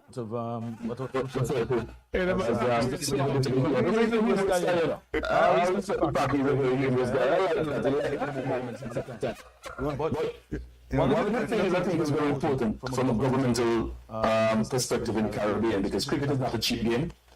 And we need to find a way working in conjunction with the government, because I don't think the onus is on the government alone to make sure that the schools have proper gear, proper cricketing game, proper facilities. But like I said, without a government and government alone, I don't think that's fair. I think we need to find a way to make sure that the youngsters have proper game in school and protected gear as well. Right. Well said. Yeah, and see, Owen, I meant to agree, but I was piggybacking Mikey too now. Because Mikey said earlier, starting at 8 and 7 and 9 and so, and that is talking about primary school. But if we get somebody in the community, 2 or 3 guys, senior guys who's played the game, maybe not so good ever, but they can go out of school and teach them. They have an older person that they have respect for and get them out there playing. You don't know who the next star going to be, but just have them playing at an early age. I've been pushing for that for years now. Start primary school league again, because they were the people which I used to play. I remember that. I remember people used to even told to play all over. All over and these were, but And one of the teachers was the captain and the coach. It was everything. So you had somebody, a senior, a teacher there, who would have respect for keep them in control. So I'm in favor of that because the cricket. Look, I was at the beach the other day with a good friend Colin. I was talking, and the one guy said, "You realize Wrestling is now Wrestling women not in the World Cup too?" I say, "They're in the World Cup." I didn't even realize that. So it's not only the men, but the women came with the World Cup team either, the World Cup squad, tournament. So, but then I heard the other day on radio, they get picked some women team in Antigua, then they say, "I think they play in the tournament." The competition, how to pick team. So I had to ask that question again. Yeah, you know me. If you get picked in the national team, I now the tournament. Nobody play. They have the league, you know. We compete together. I know. Understand. So I guess let's put the same one. Leave like pick a squad. So leave like put the squad. Ain't that structure that, man. Let me go to let me alone that I don't Anyway, the CEO watch Peter Abraham watch. I watch also. Abraham, and he's CEO for Lewis Cricket. Peter Abraham. Peter Abraham, you know? Talking about people watching, I want to go on to Zazawaka Green, one of our favorite show. He's saying, congratulations to you, UC, and we want to Hall of Fame. Bad News in New York watching, say good morning, guys. He's watching you on the job. Also, Sugar Free Ali, just saying good morning, congratulations to you, Hugo. Thank you. So, in terms of Sydney, in terms of what I just said, in terms of, it sounds like in St. Vincent had the same problem with youth cricket too. Because you're saying they don't have no primary school cricket happening right now presently in your country? Which St. Vincent? Yeah. Yeah, No, they restarted the primary school championship. That's good. Okay. But it's not the same level as it used to be. My concern with that is, if you're introducing youngsters to the game, you've got to get them to understand the fundamentals of the game. And you can hardly get youngsters to understand something where it is not a full match, as it were. It's being played in like one team will bat for so many overs, and another team will bat doesn't have to bat all those overs. But we could have a structured talk. You either play at 20-20 or 50-50 on one day or through the competition. And the feeling is really hard because they're at school, and the best time they have to play is not even that weekend because of weekends and national championships being played. But you could have them play 2 afternoons. One team back in the first afternoon, the second team back in the second afternoon, and talk about after school. School finishes at 3, so say like in football, you start at 4 o'clock, and by 5:30 when it's dark, getting dark, you can't go anymore, then you have a match. You write some means of having the matches, but at least involved them in the matches. That's going to keep them from mischief and keep them going. They have football tournaments between 4 and 6. You know, the country can't afford to have lights on all the playing fields around the country. Some of them have limited lights. We're ready to play for a longer period. But basically, you have to be in the during the day. You don't want to take them from the school time too much. You probably have a Friday afternoon. You could start earlier and so forth. And you have to be concerned that they get home, especially where the women's involved in the sport, the girls, that they get home early. Because the parents will be worried and make sure. So all these are the things that have to sit down and work out. But I'm sure we have in each territory enough people who can manage that process. St. Vincent has learned a number of sports ambassadors over a period of time. The problem I find with that is that they haven't given them any duties. They should assign them to schools, primary schools, to do some discussions on different aspects of sports, whether it's football, cricket, or whatever. But they haven't done that, so the sports ambassadors just a name. that's a waste of time. Mikey, it's a waste. I agree. I like the language. You waste of time. But If you have a program that's not meaningful, it's a waste of time. These ambassadors, they usually name them on Independence Day. I'm sure Prime Minister celebrating the naming ceremony is independence. But that's been going on for many years. They call a meeting once for all of us who are sports ambassadors. And all the things you know, we can't just walk into the schools and say, we are sports ambassadors, and we want to engage your children. It has to be structured. It has to be part of the timetable, the curriculum of the schools. So don't tell me it's not a waste of time when you're not putting the proper structures in place for meaningful program for these people. They could add something. Some schools don't know there, but by the time they get around to the first, second, third week, they will know there because they'll have information on them. But get them involved. Get them to talk to these children, not only about cricket or football, but about life in general. There's a lot of teenage pregnancy there. There's a lot of other problems with young people, with homes, and all that. And all that could be addressed. And we could use sports as a means of taking some of that away from the children. It's not easy to bring children back in. And children learn from what's involved in their homes. And some of the homes are not as structured as they ought to be.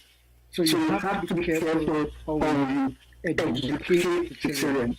It's all very good to teach them maths and English and history and economics and so on. But what about teaching them about life? The responsibility of fatherhood and motherhood. You know, how do you work to make ends meet? All that is part of the general education that's going to lift the standard of society, and all that should be addressed. Mikey, I want to jump in now, because I want to say something about that primary school and stuff. But I remember, I just remind, seeing this guy carry Jeremy. I remember I was going to airport one day. It was Easter holiday. I was driving to the wind shops, and there's a cricket match going on. So I stopped to watch. And this Kerry Jeremy was on the game, the Sylvester Jones who playing the game. Those guys were like 9 and 10, pick us against New Wind Shops. Barnes, it had a team, this had a team. I'm 10, and that many years ago. And they playing matches against this village against this village. And 9 and 10 years old. So it's something that, and see what happened to them now. What's this? Exactly. That's right. Because some people get involved, either going too old to be full members and to contribute fully. Some of them have gone abroad. Some of them have their practices, whether it's a medicine or law or whatever their business to run. So, there should be continuity. And that's where it falls down. There's no continuity. When the original people who established the system collide for one reason or another, the whole thing falls down. So there should be continuity. That's what we need. And we need people. You don't want to put too much strain on a few people. You want to get a lot of people involved. I live in one part of Antigua, for example. I shouldn't have to go to another part of Antigua regularly to have the program going. Once the program is established, surely you go and give support everyone getting job while you do your thing. But it's not that you just leave it up to them when you establish it, because they need to have somebody who understands the whole process to lead them through, to mentor them, because you need mentoring in every aspect of life. You need some mentoring. And I don't know. Sometimes I worry about people. That's fine, dear. There's guys inducted in the Hall of Fame like me in Barbados. Imagine that, 2 Antiguans But I'll tell you what's important that we have left out here, especially in secondary schools. I got into large school second division team through house cricket. Performing well for my house against other teams, and it's the same thing John said in his speech. You know, I was in schoolhouse, maybe playing against the board, did well, come up against good and did well. And the games master would have seen it, and you would have walked into the second division team. And there's the same thing happened to John. You played house cricket. You had 4 houses at large. I think they used to play house cricket at grammar school too, if I'm not mistaken. Yeah.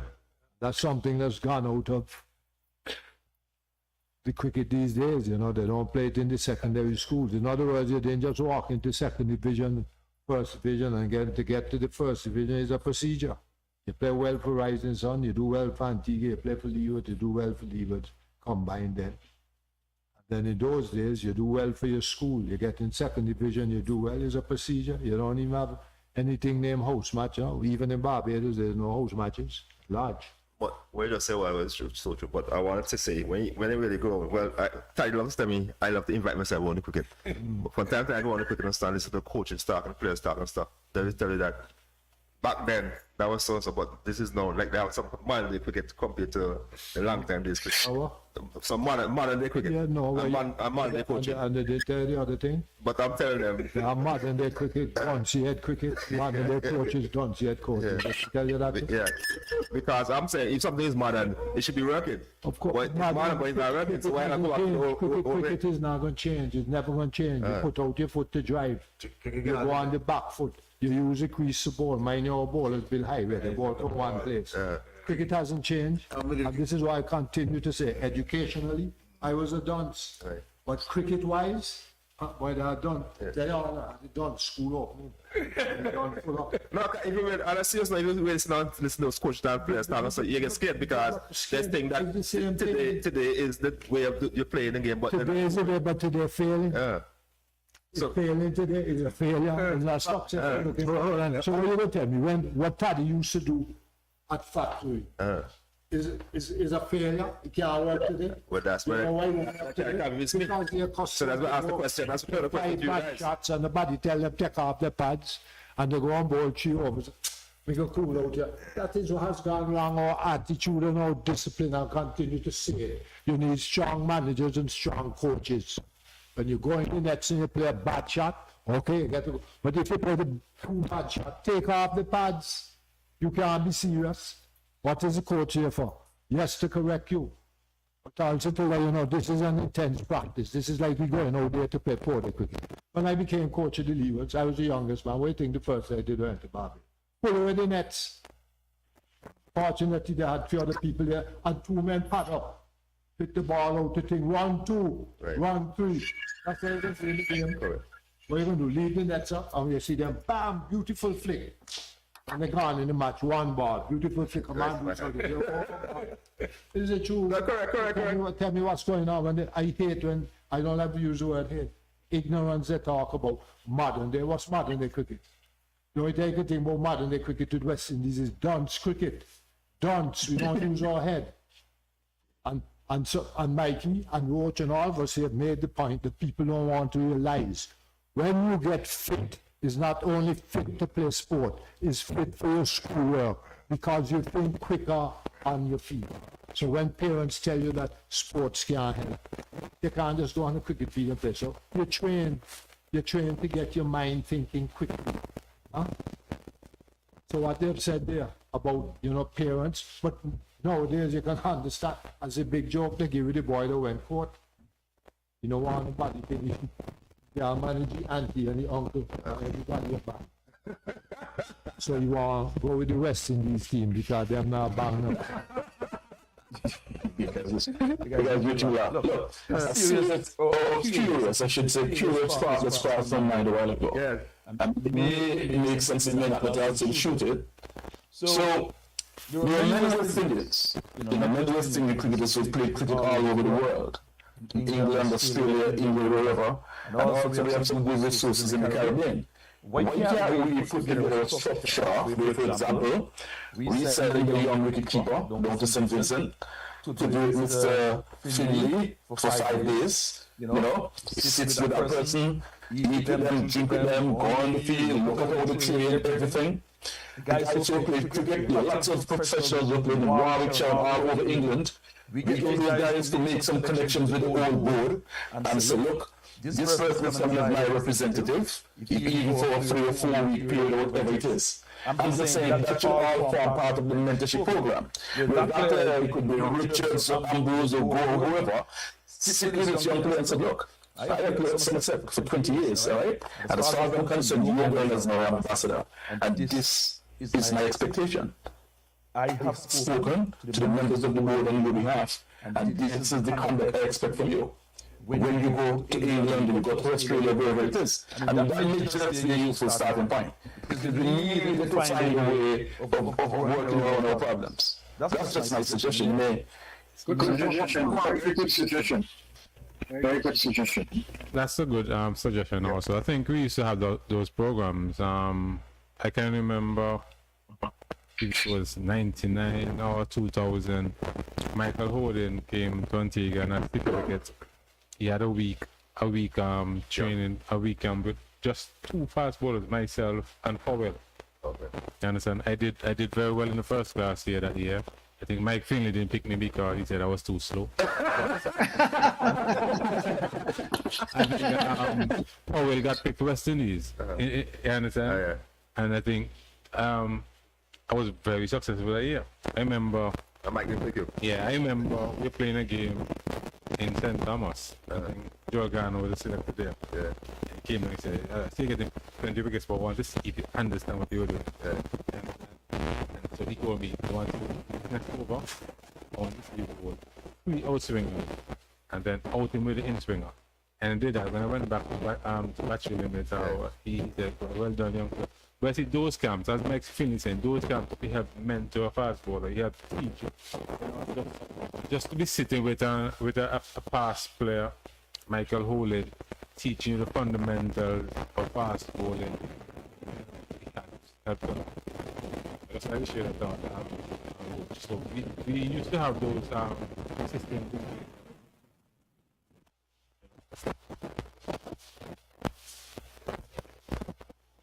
Mike Finley, are you still here? Yes, I'm still here. Yeah, we lost a technical. But there was It's a wonderful suggestion coming out of today's discussion.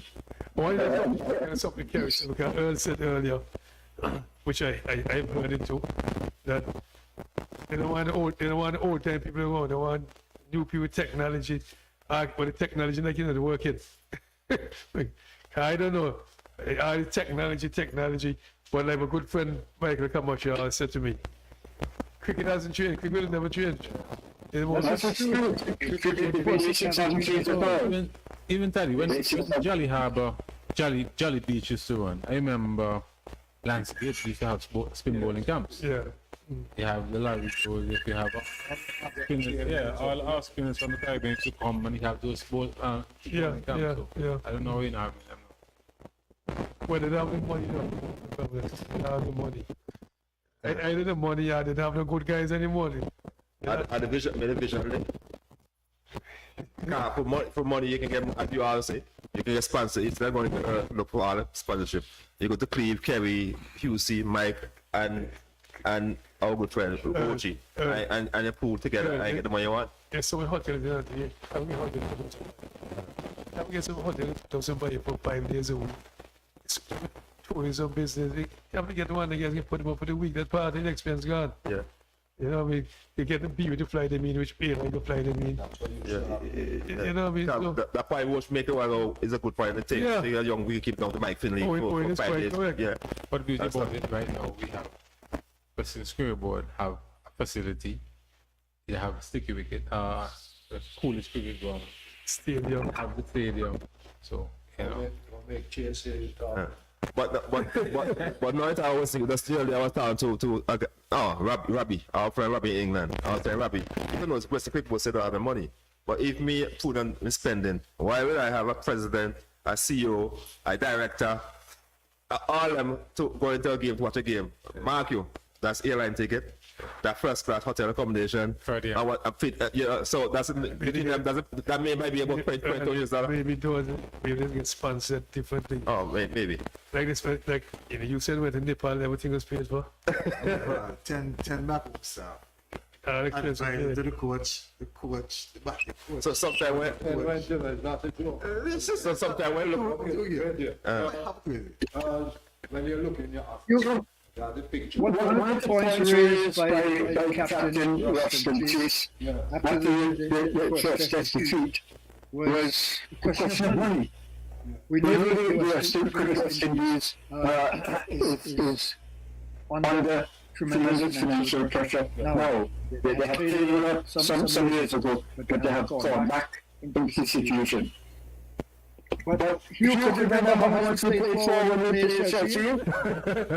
But you know, Mikey, and speaking about that, I only happen to hear some excerpts on it. How much we played there? Well, you to get about 200 easy for the 4 days. But you remember how we used to want to play in Jamaica because Jamaica dollar was higher than the EC dollar in those days. Jamaica and Guyana.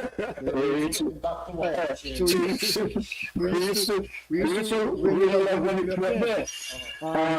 But I say this because Chase mentioned that the finances were in a bad way, but they're being paid anyhow.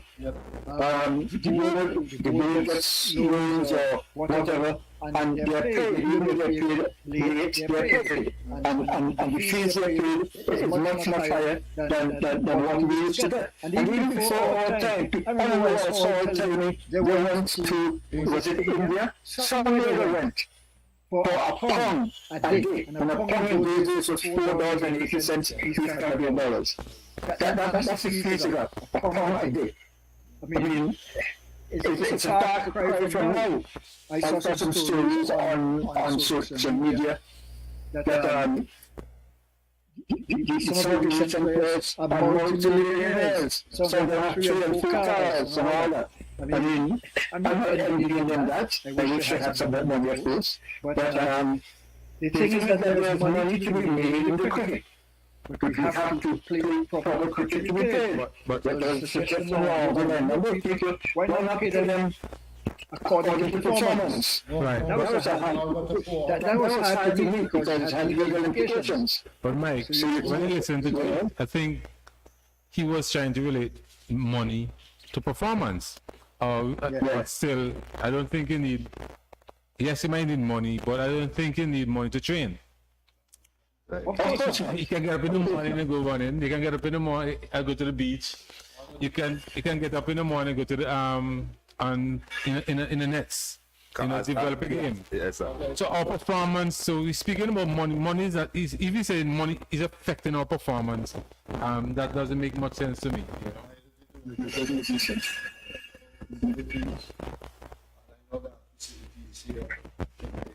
Indoor nets. Yes. They have bowling machines. You see, one thing I like about Firewall is I don't usually use it to base. And Firewall is like, what does facilities which you know you have effective and what you have to do with the art of waterfall? That's correct. That's my point. What does it have to do with the vector central body set? None whatsoever. Makes no kind of sense. No, Sam said, well, I heard this one. We know talking about maybe we need to get what is a professional batting coach. Maybe professional batting coach. You heard that? If you use professional, you said no, maybe to look to get something batting coach. I tell you that. Fly with that. Fly with and fly and so. Should just write the bit I mean, look, you go back to what it's done. Cricket is a revolution, and cricket is replaced. And I thought West Indies various. If you go back to 90 carry every year, and see primary school cricket, and most importantly, house cricket. So that's all time, and the all time is developed into house cricket. I want to have it again. People, watch it, people who have been outspoken in life.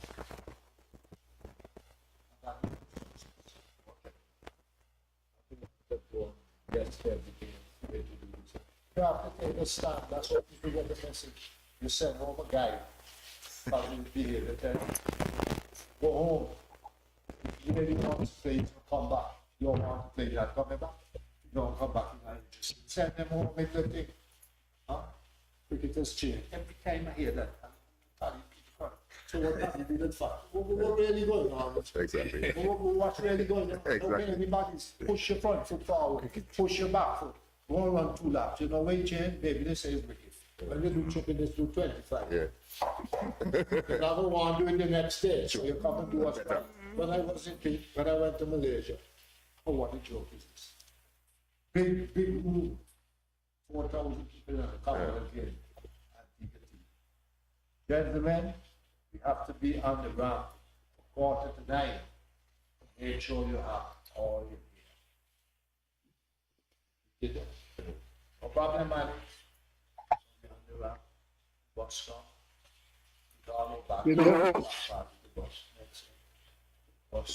in order to talk about money and who got paid well and who didn't get paid well and making money now. I don't know if you don't know about you, but I value the friendships I made along the route, along the repetitive thing, very much more than I value money. You know, we make friendships. You and I go along the black. I got people in Australia who you still correspond with and who, you know, Australia's a long war. Yep. And we were there for Christmas. And the main arrangement that we stay with the family for Christmas Day, because Christmas is a very sentimental time. And I stayed with his family, the day of his family. I met them, the children were cricket one day in Melbourne. And they were looking for autographs, so I took their books and got the autographs. And I never forgot that. One of the boys remembered that I loved cashew nuts. And whenever they came to the ground, they'd bring a pot of cashew nuts from me. And that's the kind of friendship you make traveling around the place. And you still, I have a friend in St. Lucia who I met in the 1960 in the school store in Grenada. And we're still great friends. He's not too well now, but we talk almost every day. You know, people like you and Andy and so on. That friendship is very valuable, extremely valuable to me. I didn't make money for cricket, I made money at all. But I love the game, I play the game to the best of my ability. And the friends I gathered along the way were fantastic, they still are fantastic. And Michael, you gain respect all over the Caribbean, you know that, and all over the world. And you must tell him in the name, you know, you were the preacher man, the priest. Who used to quiet us when we used to use the wrong language. But I tell you, I have the greatest respect for you. But as I was telling them when we were at the Commonwealth Games, I told everybody, have your bag. Yes, well, busman clothes, next thing, Hamish of all people. Manage. I forget my helmet. I said, no problem, man, go for it. As he get out, I tell the busman, close the door, let's go. Time to go. Here we go. Jinsky, oh, there we go. Next day. No, and that's what has happened now. You hear a lot of horror stories, you know. Y'all don't laugh, you know. Y'all hear a lot of horror stories that go on. A lot of horror stories. Well, somebody just typing Otis this time said the name manager like QC. No, not me. Not last 2 days. I want to say good morning. Some people join and some say good morning. Thank you. But Mike and Owen is always a joy to hear y'all. But you know that if we go before the board with these ideas, you all know it will fall on deaf ears. Yes, you know that. So we should be board with them. We should establish our rating and look for some means to get into the system. To them. But, yeah, I always enjoy these programs because it's such a wonderful contribution to hear you and Owen. You know, and it's reality we are facing. And we have all these guys here, I must tell you, and I have respect for what me and Toddy go way back. Cleve, Kerry, and Earl. Younger than us, but I have a lot of respect for them because they have knowledge. They realize that it's not no old time, but they can call it old time now. They might tell them they're old time, but It's always nice to be on a panel with people who have knowledge of the game. You understand? Not afraid to say what they have to say. And I will repeat by saying, I would like somebody to go and check out over the years that the most outspoken people, whether in basketball, football, cricket, any sport, have been outspoken people. Even in politics, then again, politics, we should say.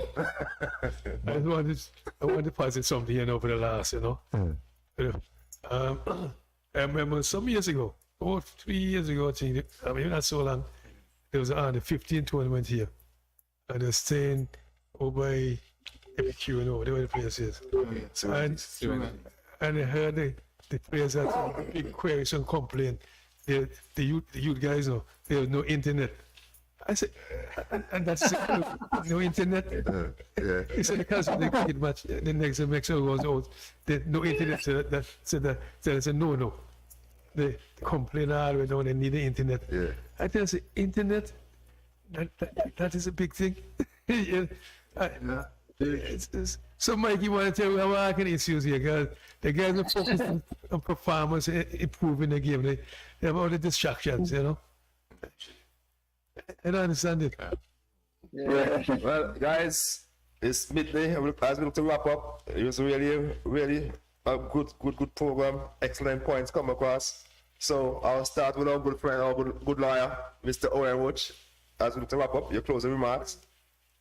Well, when the program began, Mr. Hugo spoke about a revolution, but I would like to remind him that all revolutionaries need a strategy. That's true. We need to implement a strategy, and very urgently, if West Indies cricket is going to rebound. And I take that back to the year 1938. C.L.I. James, when he came to England, he lived in a place named Nelson in Lancashire with the great Larry Constantine.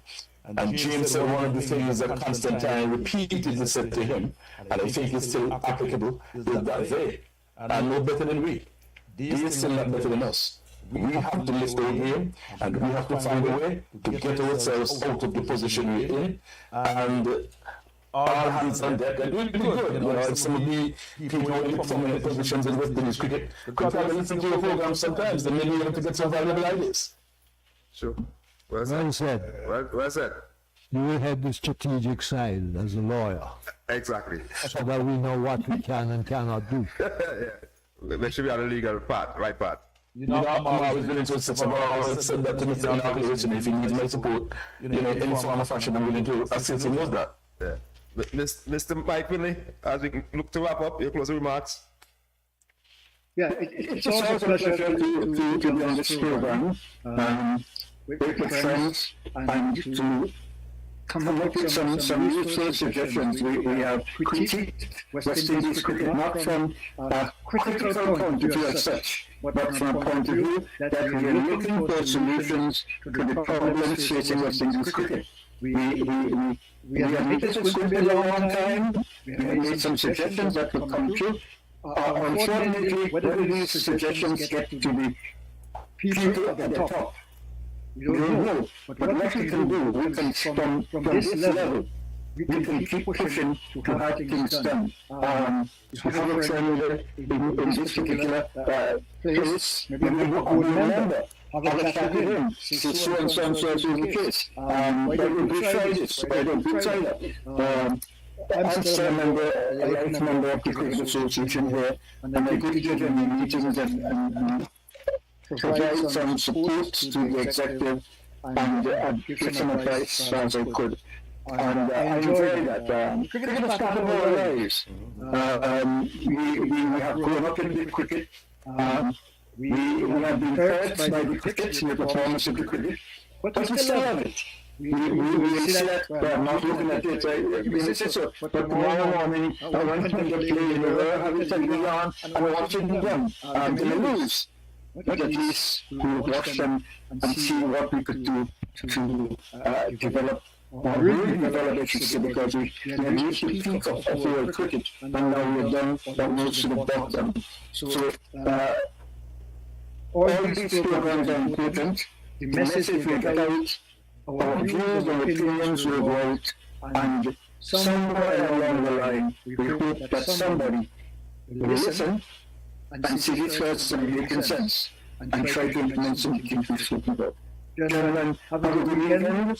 Take it easy. Thanks. Leave. Same to you. Well, it's always a pleasure being on this program, and it was heartwarming that I could have a conversation with Mike Finley. He's United as yet. I don't know if he's Mike as yet, but I mean, from days when I was a youngster, going to the recreation ground to watch these guys play, I always enjoy hearing about Mike Finley, his captaincy.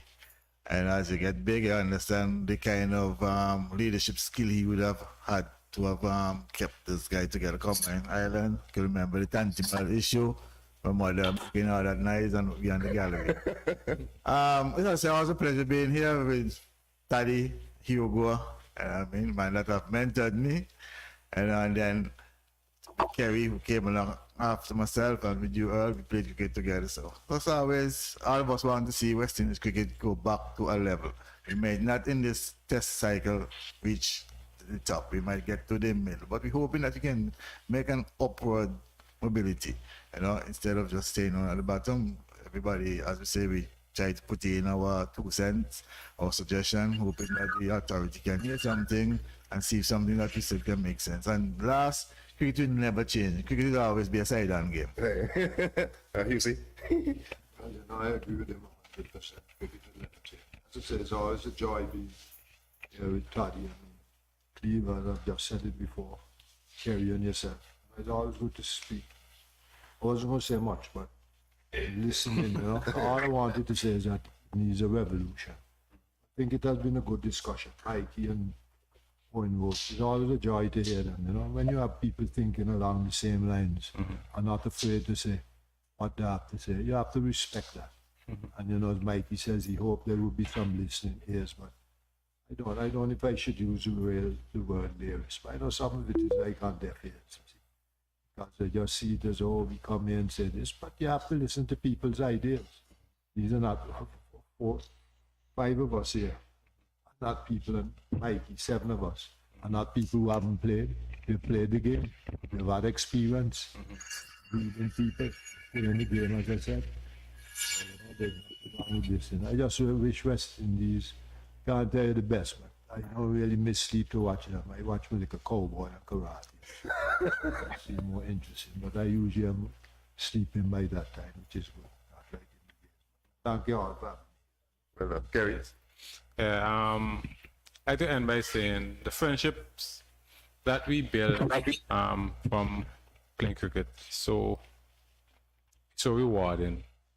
I know if I go to Jamaica now, itself I'm in Kingston, I have friends that can drive from Negril or Montego Bay to come and visit me, come and bring cashew nuts and gifts and stuff like that. I was in Texas last 2 weeks and I went for a business meeting. And I was speaking to some Indians and stuff there, and they were telling me about the great Sir Clive Lloyd. And I was telling them, I was just on a program speaking to Sir Clive and Mike Finley. And they said, what? Wow. And I said, you know, to us, we don't appreciate these things, and we're so familiarized with what, with touching our rubbing shoulders with these great men, that we don't understand that people out there value these connections and stuff like that. So it's an honor to be on this program, always an honor. Even to speak to Mr. Finley, although he didn't pick me. Mr. Roach. And my coach, my mentor, my spiritual, my father, Taddy Avendel, manage Cleve and yourself, my manager. It's always an honor to be here. Taddy. Man, I was speaking about something that Hugh said earlier. I'm still amazed that Coach Sam Yuan's the professional batting coach. Never said that Hugh must have misspoken. I don't understand. But tell us, did he say, I don't want, why should say what a new coach do? Okay, he's the first one to sign. The batting coach.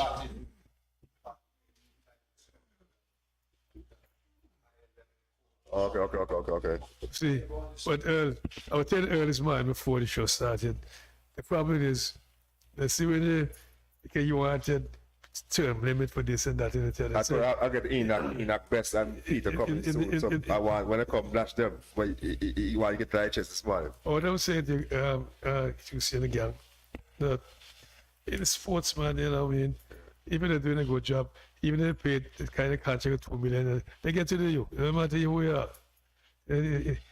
We're not to set this way up. Even if they get the job done, get to do you. We somebody that think you get the job done. And that's how sports operate. Nobody own nothing. Your job is to do well, get the team performing well. That's your job. So I think this business about term limited. If the man doing a good job, he can stay there for life.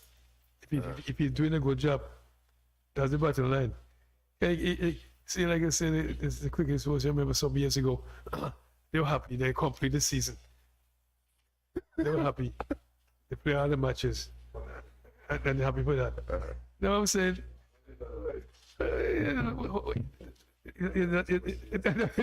we expect that. We expect that to happen. That can't be no accomplishment. You know, we said to myself, wow. He said, see, what I should be happy about now, no? Like a young boy in Miller playing Antigua. They say, well, we got somebody that's coming through. Instead of keeping all the young. But that's what they were celebrating. All the young tennis fans and guys, they're making the national, and they make the national team and so on. You know, play trial match with them. If they break through the team, then they celebrate that. Correct. That's what we're celebrating now. Not the same old. Just like how the people on the team, you send somebody, yeah, you say, nonsense. You know what I mean? You should, at the end of the season, say, who the next future star we have. That's what you celebrate.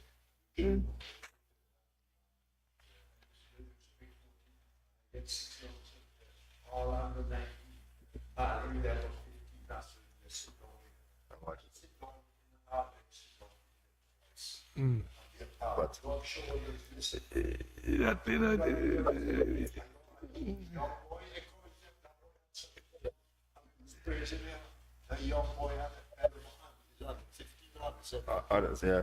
They got, yeah. Miller. Daniels. Yeah.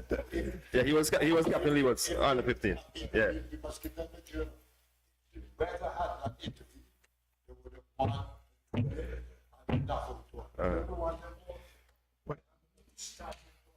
But see, I'm saying again, what I'm saying,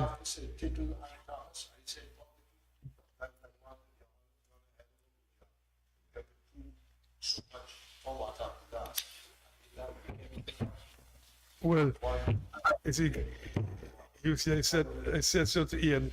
Ian, that was it. Ian, I said it to Ian to his face. I'm very impressed because he was the one who got talent. One of the talents. Yeah, he the one who got Micah. Yeah, to move. And he got it from schoolboys up to this level. Yeah. You can see the guy doing a good job. Hey, you know, I don't give a credit easily. But you can see the guy, you can see the progression from primary school to Jennings to this and then most of the Lions now. Yeah. How is a guy can play West in the youth team, not in the child? Yeah. And the 10 years boy, just go, you know what I mean? Yeah. Pick himself. You see, forget about the nonsense. You see, forget about the nonsense. Those guys are here, done play since July. Season done since June, July. And I'm saying to you, no training camp going on, no practice games going on. How can that be? They just pick at 18. And these young guys perform well. They should be the most fun. They can play cricket more recently than these guys know. You know what I mean? How can that be? Sure. That's nonsense. I see our good friends come on while Leon Francis say good morning, guys. Best wishes. Yeah. But guys, have a good weekend. Thank you. Bye. Jingle your keys and get in gear with a car loan from ACB. Drive away with a loan that fits you. Get up to 100% financing and 10 years to pay on a new or used car. Plus, get a pre-approved credit card. So rev up and get in gear with the Simply Smarter car loan. Call or visit us or go to acbonline.com for more. ACB Caribbean.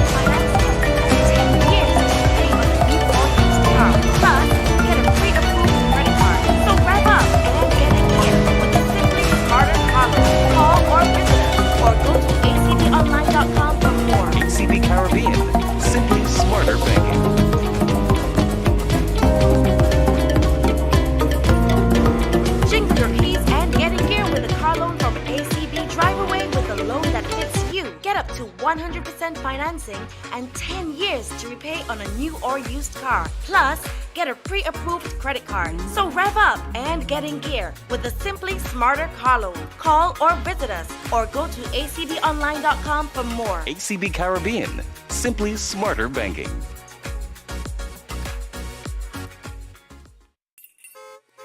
Jingle your keys and get in gear with a car loan from